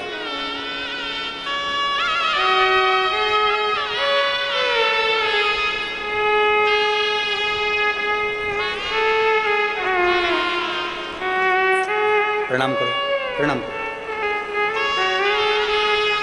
शंभू, शंभू,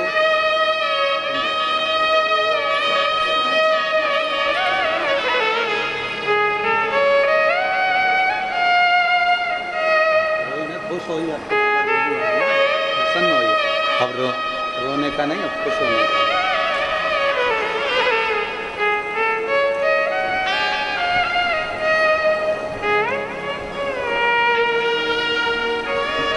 और खाली ना जाता कोई दर से तुम्हारे, खाली ना जाता कोई दर से तुम्हारे, मैं भी खड़ी हूँ नन्ही बाहें पसारे, अपने हृदय से लगा लो, लगा लो, गिरा जा रहा हूँ, उठा लो, उठा लो।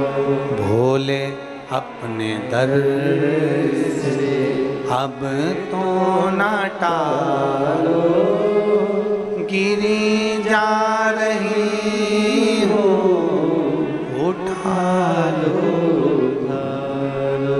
एक विश्वास, एक भरोसा, एक दृढ़ता हमारे भीतर। हम गलत कर्मों से दूर हों, गलत व्यसन से दूर हों, गलत चीजों से दूर हों, गलत सोच से दूर हों, गलत विचार से दूर हों, तो शिव क्यों ना मिले?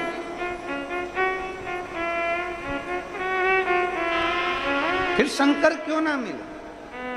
मिलता।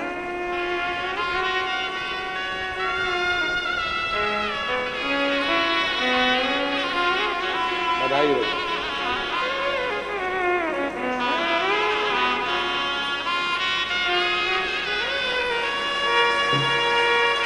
शंभू, शंभू,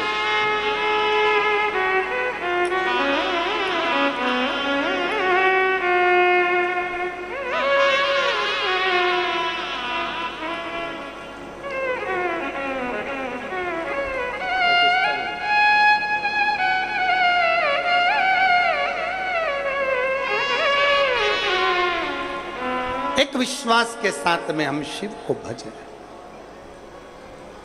सावन के महीने में हमें केवल इतना ही करना है कि अपने अंदर शंकर जी के प्रति विश्वास जागृत करना,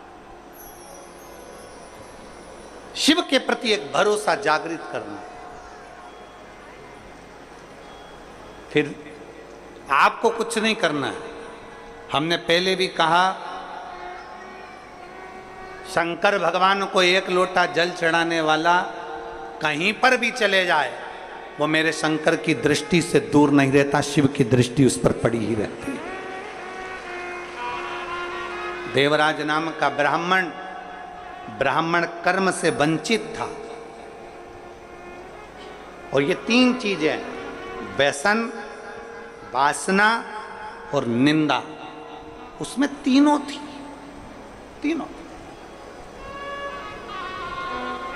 वो व्यसन में भी डूबा रहता था, वासना में भी डूबा रहता था और निंदा में भी डूबा रहता था।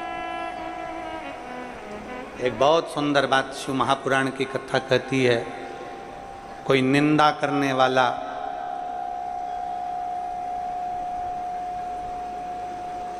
कितने भी वेद और पुराण और शास्त्रों का वाचन कर ले, उसके मुख से सुनी हुई पुराण कथा भी हमारे जीवन का कल्याण नहीं कर पाती।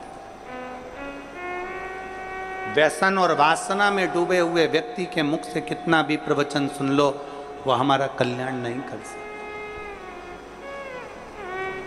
वो हमारा कल्याण नहीं कर सकता। आज के जमाने में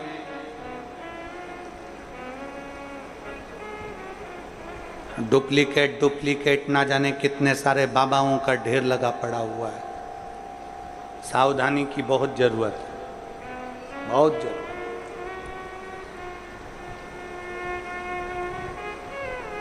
फिर निवेदन है, पानी पियो छान और गुरु करो जान। नहीं तो आज के जमाने में गुरु फिरे बाजार में, हमसे दीक्षा लो, नरक पड़ो चाहे स्वर्ग जाओ, माल हम ही को देव। आज का जमाना ऐसा हो गया है। आज के जमाने में तुम्हारे को कोई नहीं कहेगा कि तुम्हारा उद्धार हो रहा है कि नहीं हो रहा, कल्याण हो रहा है कि नहीं हो रहा, अविरल भक्ति प्राप्त हो रही कि नहीं हो रही, भजन मिल रहा है कि नहीं मिल रहा, स्मरण मिल रहा है कि नहीं मिल रहा, मंत्र जाप, नाम जाप, कीर्तन, शिव नाम, भगवान की भक्ति में डूब रहे कि नहीं डूब रहे, उन्हें कोई मतलब। आप अपनी भक्ति में डूबने का प्रयास करो। अभी गुरु पूर्णिमा महोत्सव में गुरु महादेव शिव महापुराण की कथा में कहा था, इंसान को गुरु बनाने से पहले अपने अंदर एक विश्वास प्रकट कर कर शंकर भगवान के शिवलिंग को छूते हुए ईश्वर को अपना गुरु बनाने का प्रयास करो, क्योंकि इंसान कब गड़बड़ कर जाए पता नहीं, पर ईश्वर कभी गड़बड़ी नहीं करता। वो जो रचता है वो श्रेष्ठ ही रचता है। ईश्वर को बनाओ। माया सबको भरमाती है, माया किसको नहीं पकड़ती। एक चेला और एक गुरुजी जा रहे थे, नदी में बहाव था। चेले ने गुरुजी से कहा, गुरुजी एक कम्मल बेरा है। कम्मल जिसको लोग रात्रि को सोते हैं उड़कर, कम्मल बह रहा है पानी में। गुरुजी ने कहा कहाँ है? वो देखो वो पानी में बह रहा है। गुरुजी ने कहा कम्मल तो अच्छा। चेला कहने लगा, गुरुजी जाऊं कम्मल लेने? गुरुजी ने कहा मत जा बेटा, कम्मल लेने के लिए क्या करना, अपने पास कम्मल की ढेरी लगी हुई है, क्या करेगा कम्मल लाके? नहीं गुरुजी, कम्मल लेने तो जाऊंगा। गुरु का कहना चेले ने नहीं माना, नदी में कूद गया, कम्मल लेने के लिए गया। जैसे कम्मल लेने के लिए वो गया, कम्मल लेकर आने लगा, कम्मल पकड़ लिया। उसको नहीं मालूम था कि ये कम्मल नहीं है, ये तो कोई भालू पानी में बह रहा था। तो भालू ने उस शिष्य को पकड़ लिया, अब वो छोड़ नहीं रहा। गुरुजी घाट पे से चिल्ला रहे, बेटा कम्मल छोड़ दे। शिष्य चिल्ला कर कह रहा है, गुरुजी मैंने तो कम्मल को छोड़ दिया, पर कम्मल मुझे नहीं छोड़ रहा है। तो भालू ने पकड़ लिया, मैंने कम्मल को छोड़ दिया पर कम्मल मुझे नहीं छोड़ रहा है। बस यही संसार है। इस संसार में माया जब पकड़ती है तो किसी को नहीं छोड़ती है, चाहे वो कोई भी हो। इसलिए शिव पुराण कहती है, पार्वती जी ने शिव जी को गुरु बनाया था, गणेश जी ने शिव जी को गुरु बनाया था, नंदी ने शिव जी को गुरु बनाया था, लक्ष्मी जी ने शिव जी को गुरु बनाया था, नारायण ने शिव जी को गुरु बनाया था। सारे देवताओं का क्रम उठाकर देख लिए, सबने महादेव को गुरु बनाया। तो हम भी हमारे देवादिदेव महादेव का मात्र स्पर्श कर कर उसको गुरु बना सकते। शिव को स्पर्श करो, शिव का स्मरण करो।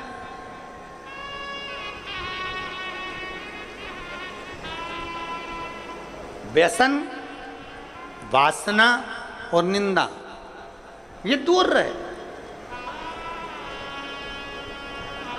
और कितना कितना छत्तीसगढ़ पुलिस, छत्तीसगढ़ शासन की जो पुलिस है वो तो निरंतर कई सालों से एक अभियान चलाती आ रही है, व्यसन मुक्त, नशा मुक्त नशे से मुक्त। शायद भारत की संपूर्ण प्रदेशों में से केवल एक छत्तीसगढ़ की पुलिस एक ऐसी होगी जो यह अभियान चलाती है कि हमारा प्रदेश, हमारा देश नशे से मुक्त हो। एक बार जोरदार ताली बजाओ छत्तीसगढ़ पुलिस के लिए, साधु होता है, नशे से मुक्त हो। और शिव महापुराण भी यही कह रही है। आज के दुनिया के लोग कह देते हैं शंकर भगवान तो भांग का नशा करते हैं, शंकर भगवान गांजे का नशा करते हैं, शंकर भगवान चिलम पीते हैं, भगवान शंकर ऐसा करते हैं। दुनिया के लोगों की दृष्टि गड़बड़ हो गई है, दुनिया के लोगों की सोच गड़बड़ हो गई है। शंकर भगवान को दुनिया के लोग केवल बदनाम करने में लगे हुए हैं, इसलिए उनके जो फोटो बना दिए वो गांजा पीते हुए बना दिया, उनके फोटो बना दिए चिलम पीते हुए बना दिया, उनका फोटो बना दिया लोटे में भांग पीता हुआ बना दिया।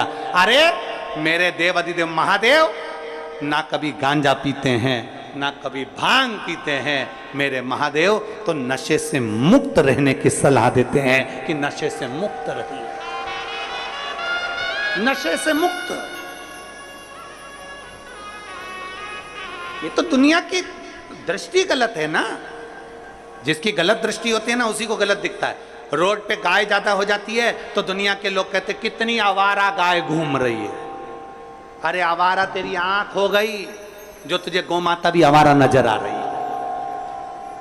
आवारा तेरे नेत्र हो गए इसलिए तुझे गौ माता आवारा नजर आ रही है।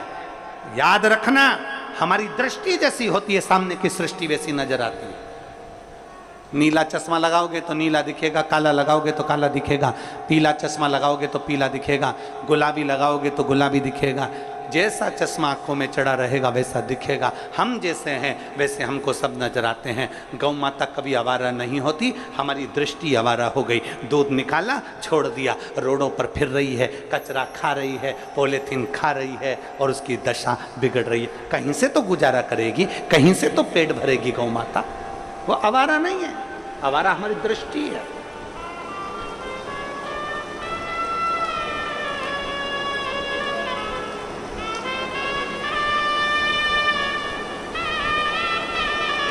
एक साधु था, मेरे शिव कभी नशा करने की आदत नहीं डालते, मेरे शंकर कभी नहीं कहते कि तुम गांजा पियो, मेरे शिव जी कभी नहीं कहते कि तुम भांग पियो, मेरे शंकर भगवान कभी नहीं कहते कि तुम चिलम पियो। मेरे शंकर भगवान तो कहते हैं कि नशों से दूर हो जाओ और भगवान की अविरल भक्ति के नशे में डूब जाओ।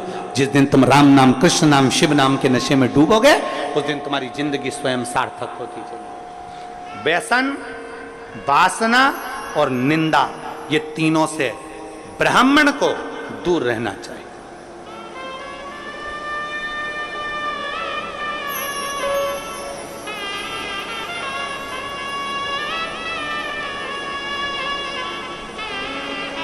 कई लोग कहते हैं ब्राह्मण की पहचान होती है यज्ञोपवीत से, कई लोग कहते हैं ब्राह्मण की पहचान होती है तिलक से, कई लोग कहते हैं ब्राह्मण की पहचान होती है शिखा से। पर शिव महापुराण की कथा कहती है ये तीन से ब्राह्मण की पहचान तो होती है, पर तीन चीजें ब्राह्मण को परमात्मा से मिला देती है। एक व्यसन से मुक्ति, एक वासना से मुक्ति और एक निंदा से मुक्ति।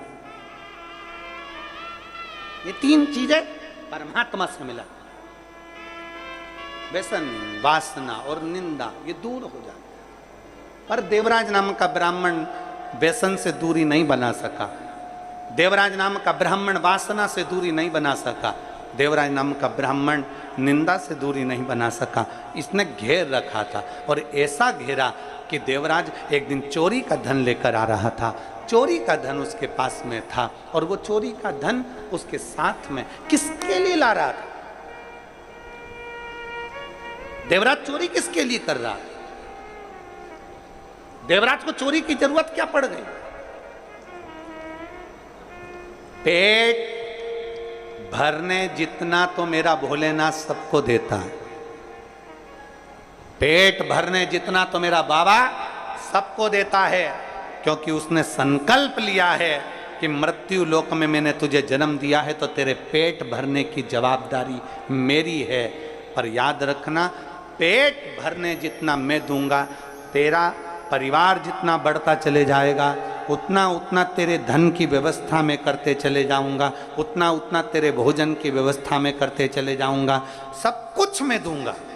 पर जब तू गलत जगह पर जाएगा, गलत सोच रखेगा गलत दृष्टि रखेगा तो गलत जगह से फिर धन आएगा, और गलत जगह से धन आएगा तो वो तुझे बर्बाद कर दे, वो तुझे नष्ट कर दे, वो तुझे तकलीफ दे दे।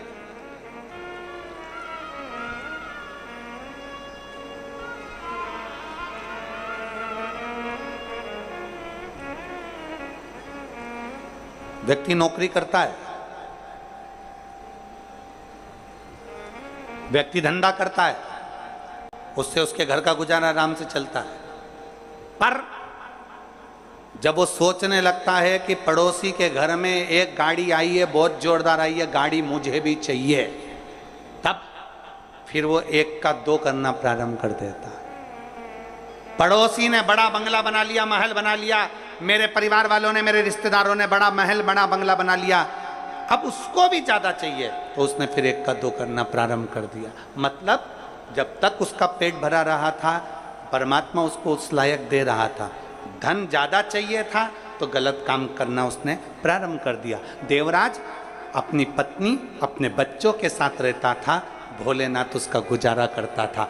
जब तक अकेला था, तनख्वाह भी कम थी, काम भी कम था, पत्नी आ गई, थोड़ा काम धंधा बढ़ गया, थोड़ा बिजनेस बढ़ गया, बच्चे हो गए तो और काम धंधा बाबा ने बढ़ा दिया, संतान का सुख आया, थोड़ा और बढ़ गया और। पर देवराज जब तक तो ठीक रहा। अब देवराज एक दिन कहीं से निकल रहा था और एक सुंदर सी वेश्या ने उस देवराज को देख लिया, और देवराज उस वेश्या को देखकर एक टक की निगाह में स्तब्ध हो गया। वेश्या को देखकर देवराज की स्थिरता बन गई, देख रहा। वेश्या ने देवराज को देखा, देवराज ने वेश्या को देखा, दोनों ने आपस में रहे, पत्नी पर ध्यान नहीं गया, बच्चों पर ध्यान नहीं गया। एक दिन वेश्या के मुख से निकल गया, जो रानी है और रानी के गले में जो रानी हार है वो मुझे चाहिए। अभी तक बहुत अंतर है महाराज, धर्म पत्नी में और दूसरी नारी में यही अंतर आता है। धर्म पत्नी अपने पति का चेहरा पहचान लेती है कि आज इनको कहीं ना कहीं घाटा लग गया है, इनके पास में इतना नहीं है, मेरे मोबाइल में मैं बैलेंस डलाने का नहीं बोल सकती, 50 रुपए का बैलेंस डलाने के लिए भी पत्नी अपने पति से नहीं कहती है, उसका चेहरा देख लेती है तो। और दूसरी नारी का संग जो पुरुष करता है, वो दूसरी नारी तुम्हारे चेहरे से मतलब नहीं रखती है, दूसरी नारी तुम्हारी जेब से और तुम्हारे पॉकेट से मतलब रखती है कि तुम्हारा धन कितना है।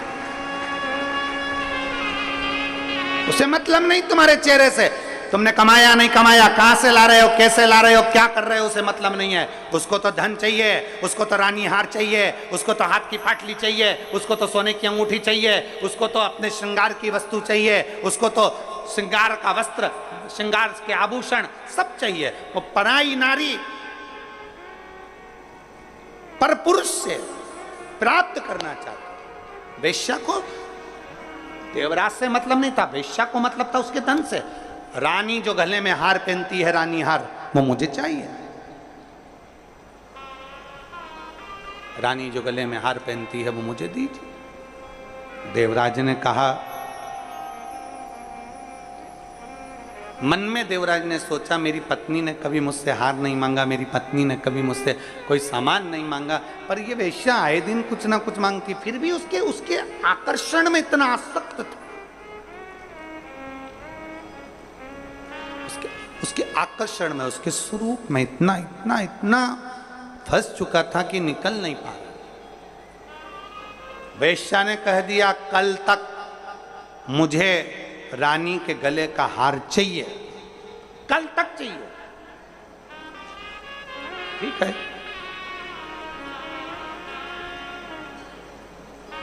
गया, रानी के गले का हार चुराकर चोरी का सामान लेकर भाग रहा था।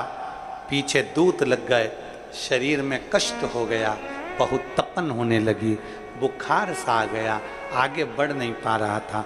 ठंड बहुत लग रही थी, करूं क्या। तभी उसने विचार करा कहीं जाके छुप जाता हूं। उसको मालूम नहीं था शिव जी के एक शिवालय में, शंकर का मंदिर नहीं होता, शंकर का शिवालय होता। मंदिर में भगवान स्थिर होकर बैठते हैं। राम जी का मंदिर, भगवान कृष्ण का मंदिर, भगवान दत्त का मंदिर, देवी जी का मंदिर, देवता जी का मंदिर, इसका मंदिर, उसका मंदिर हो सकता है, पर शंकर का मंदिर नहीं होता। शंकर का जो मंदिर होता है उसको शिवालय कहते हैं। शिवालय का मतलब होता है कि जब हम एक लोटा जल चढ़ाने के लिए शंकर के मंदिर में जाते हैं तो शिव हम में लय हो जाता है और हम शिव में लय हो जाते हैं, वो शिवालय कहलाता है। शंकर हमारे भीतर, हम शंकर के भीतर। मंदिर में भगवान स्थिर होता है, शिवालय में भगवान स्थिर नहीं होता। शंकर के मंदिर में नंदी बाहर होता है। प्रतिदिन शाम का समय प्रदोष काल में शंकर भगवान पार्वती को लेकर नंदी पर बैठकर रोज अपने भक्तों के घर घूमने के लिए जाते हैं, उनको आशीर्वाद देने के लिए जाते हैं। वो शिवालय, शिव मंदिर नहीं।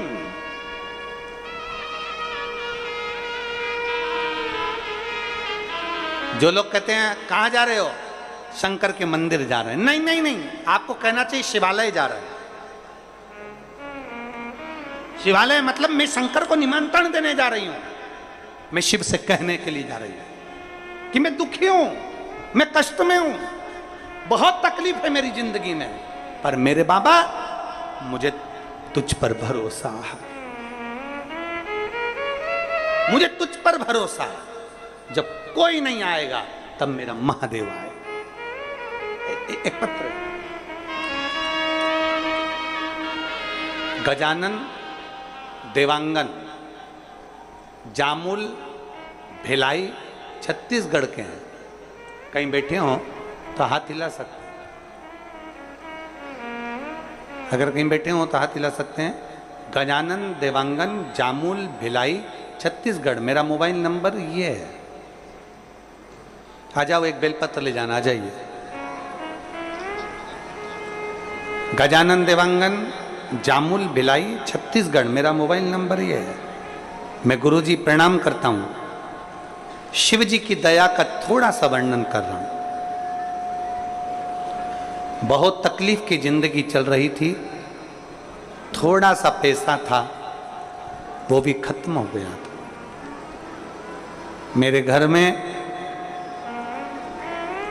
30 त्योहार का समय था, मेरी दीदी लोग आए थे, हमारे घर में खाने के लिए भी कुछ नहीं था। मेरे बच्चों को मिलाकर, मेरी दीदी के बच्चों को मिलाकर 6 से 8 बच्चे इकट्ठे हो गए थे।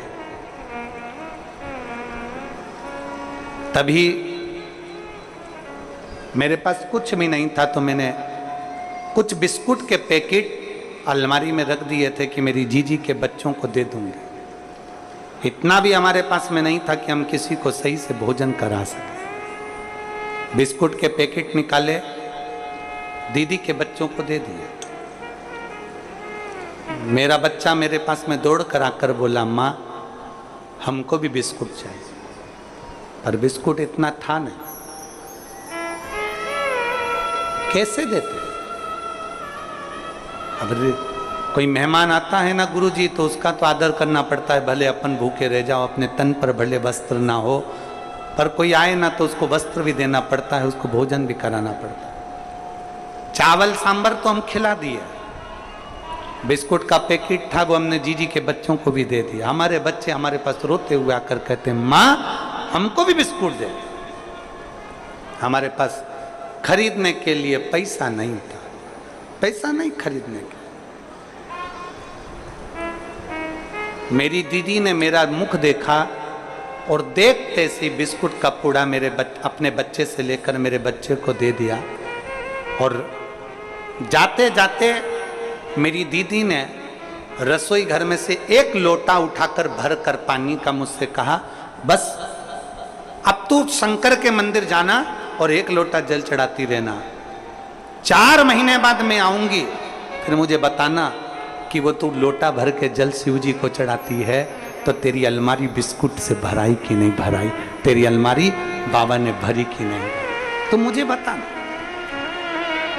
तुम मुझसे कहना भरी कि नहीं भरी। मैं बाबा को धन्यवाद देने के लिए आई हूं गुरुदेव। जिस दिन से मैंने देव अधिदेव महादेव को 1 लोटा जल चढ़ाना प्रारंभ करा है, मेरे बाबा ने, मेरी औकात नहीं थी, मेरे को 2 प्लाट खरीदवा दिए।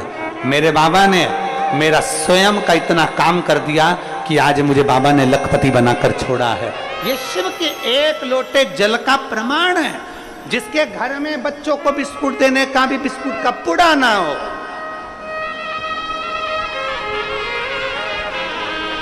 कोई लेट बनता है, कोई जल्दी बनता है, शंकर को जल चढ़ाने वाला एक दिन सेठ जरूर बनता।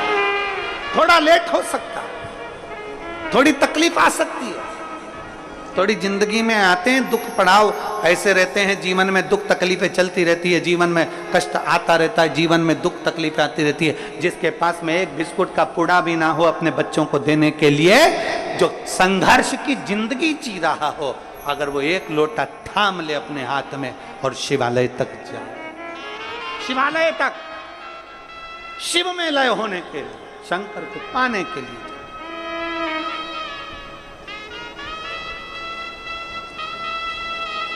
शिव को अपना। महाराज एक लाइन बहुत अच्छी लगी है, नीचे वाली लाइन बहुत अच्छी है। शिव के सिवा दिल ना, शिव के सिवा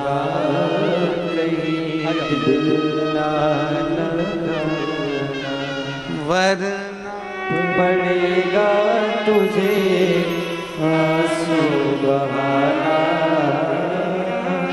वरना पड़ेगा तुझे आंसू बहाना। शिव के सिवा कहीं दिल ना लगाना, शिव के सिवा कहीं दिल ना लगाना। शिव के मंदिर अगर शिवालय तक पहुंच गए हो तो वो शिव की कृपा से, उसकी कृपा। और रिश्ता तेरा मेरा सबसे प्यारा, रिश्ता तेरा मेरा सबसे प्यारा। तू मेरा बाबा, मैं हूँ तेरा लाला, मैं हूँ तेरा लाला। तू मेरा बाबा, मैं हूँ तेरा लाला, मैं हूँ तेरा लाला। एक संबंध भगवान से जोड़ लो। ये मत सोचो कि मंदिर जा रहे हैं, मंदिर में मूर्ति स्थिर होती है, मंदिर में भगवान स्थिर होता है, पर शिवालय में भगवान स्थिर नहीं होता। शिवालय में तुमने जल चढ़ाया, तुम्हारा तांबे का लोटा, तुम्हारा हाथ शंकर के शिवलिंग के पास आया, शंकर ने वो हाथ पकड़ लिया और एक ना एक दिन तेरे दरवाजे पर पहुंचकर तेरा भंडार भर ही दिया। वो शिव है, शिव है।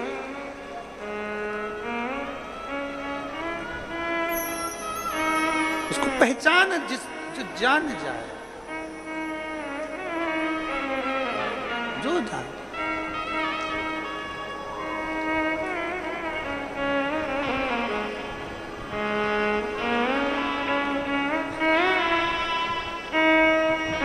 जिसने जान लिया जान।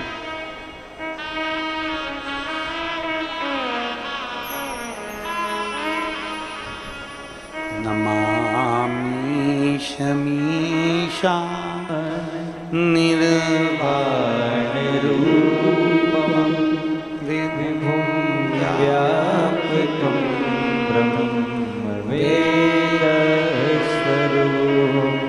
भगवान शिव को जो पहचान गया वो पहचान, जो जान गया वो जान गया। जिसने देख लिया, शिव को जो जाना है उसने सब कुछ पा लिया। देवराज चोरी का धन लेकर शंकर के मंदिर में पहुंच गए, चोरी और चोरी का धन लेकर देवराज जैसे शंकर के मंदिर में गए, बहुत तपन हो रही थी, बहुत कष्ट हो रहा था, बहुत बहुत तपन।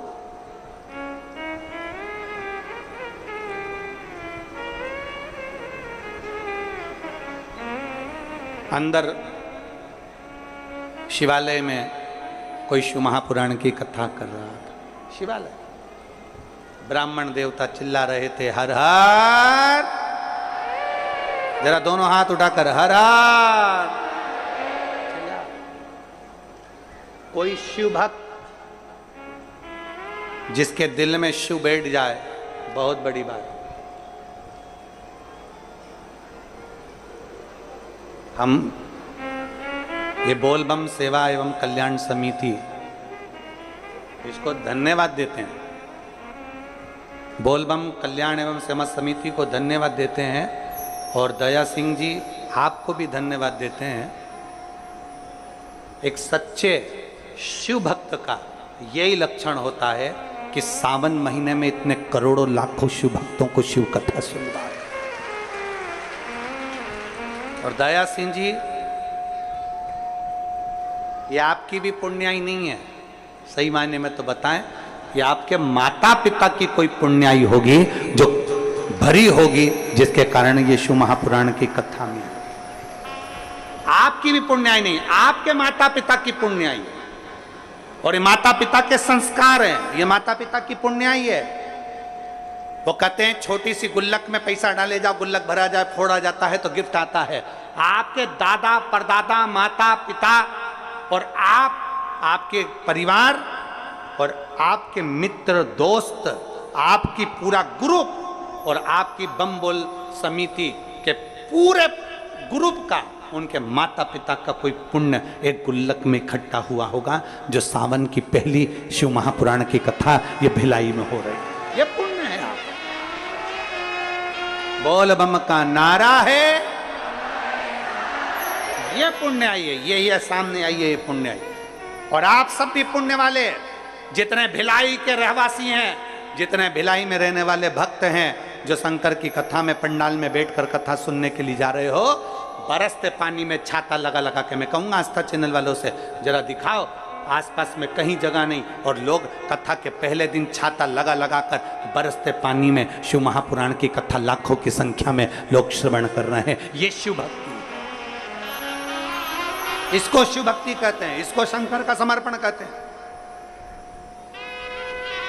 ऐसे बरसते पानी में किसी के शादी हो तो कोई ना जाए माता पूजन में भी, कोई मंडप में नहीं जाए, कोई बारात में नहीं जाए, और ऐसे बरसते पानी में लोग छाता लगा लगा कर खड़े शंकर की अविरल भक्ति को धारण करना है, शिव को प्राप्त करना है, शंकर को प्राप्त करना है, शिव को मिलना, शिव और कुछ नहीं। वो एक लाइन आती है ना, बड़ी सुंदर लाइन है, तुझसे मिलने के लिए तेरी कसम एक मुलाकात।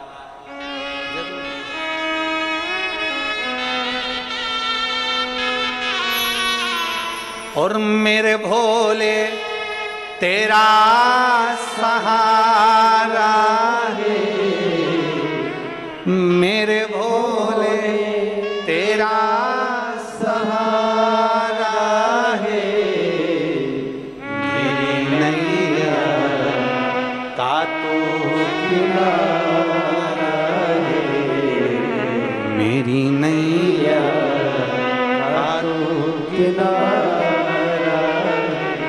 मेरे बाबा तुझे पुकारा है, मेरे बाबा तुझे पुकारा है, मेरी नैया का तो किनारा है, मेरी नैया का तो किनारा।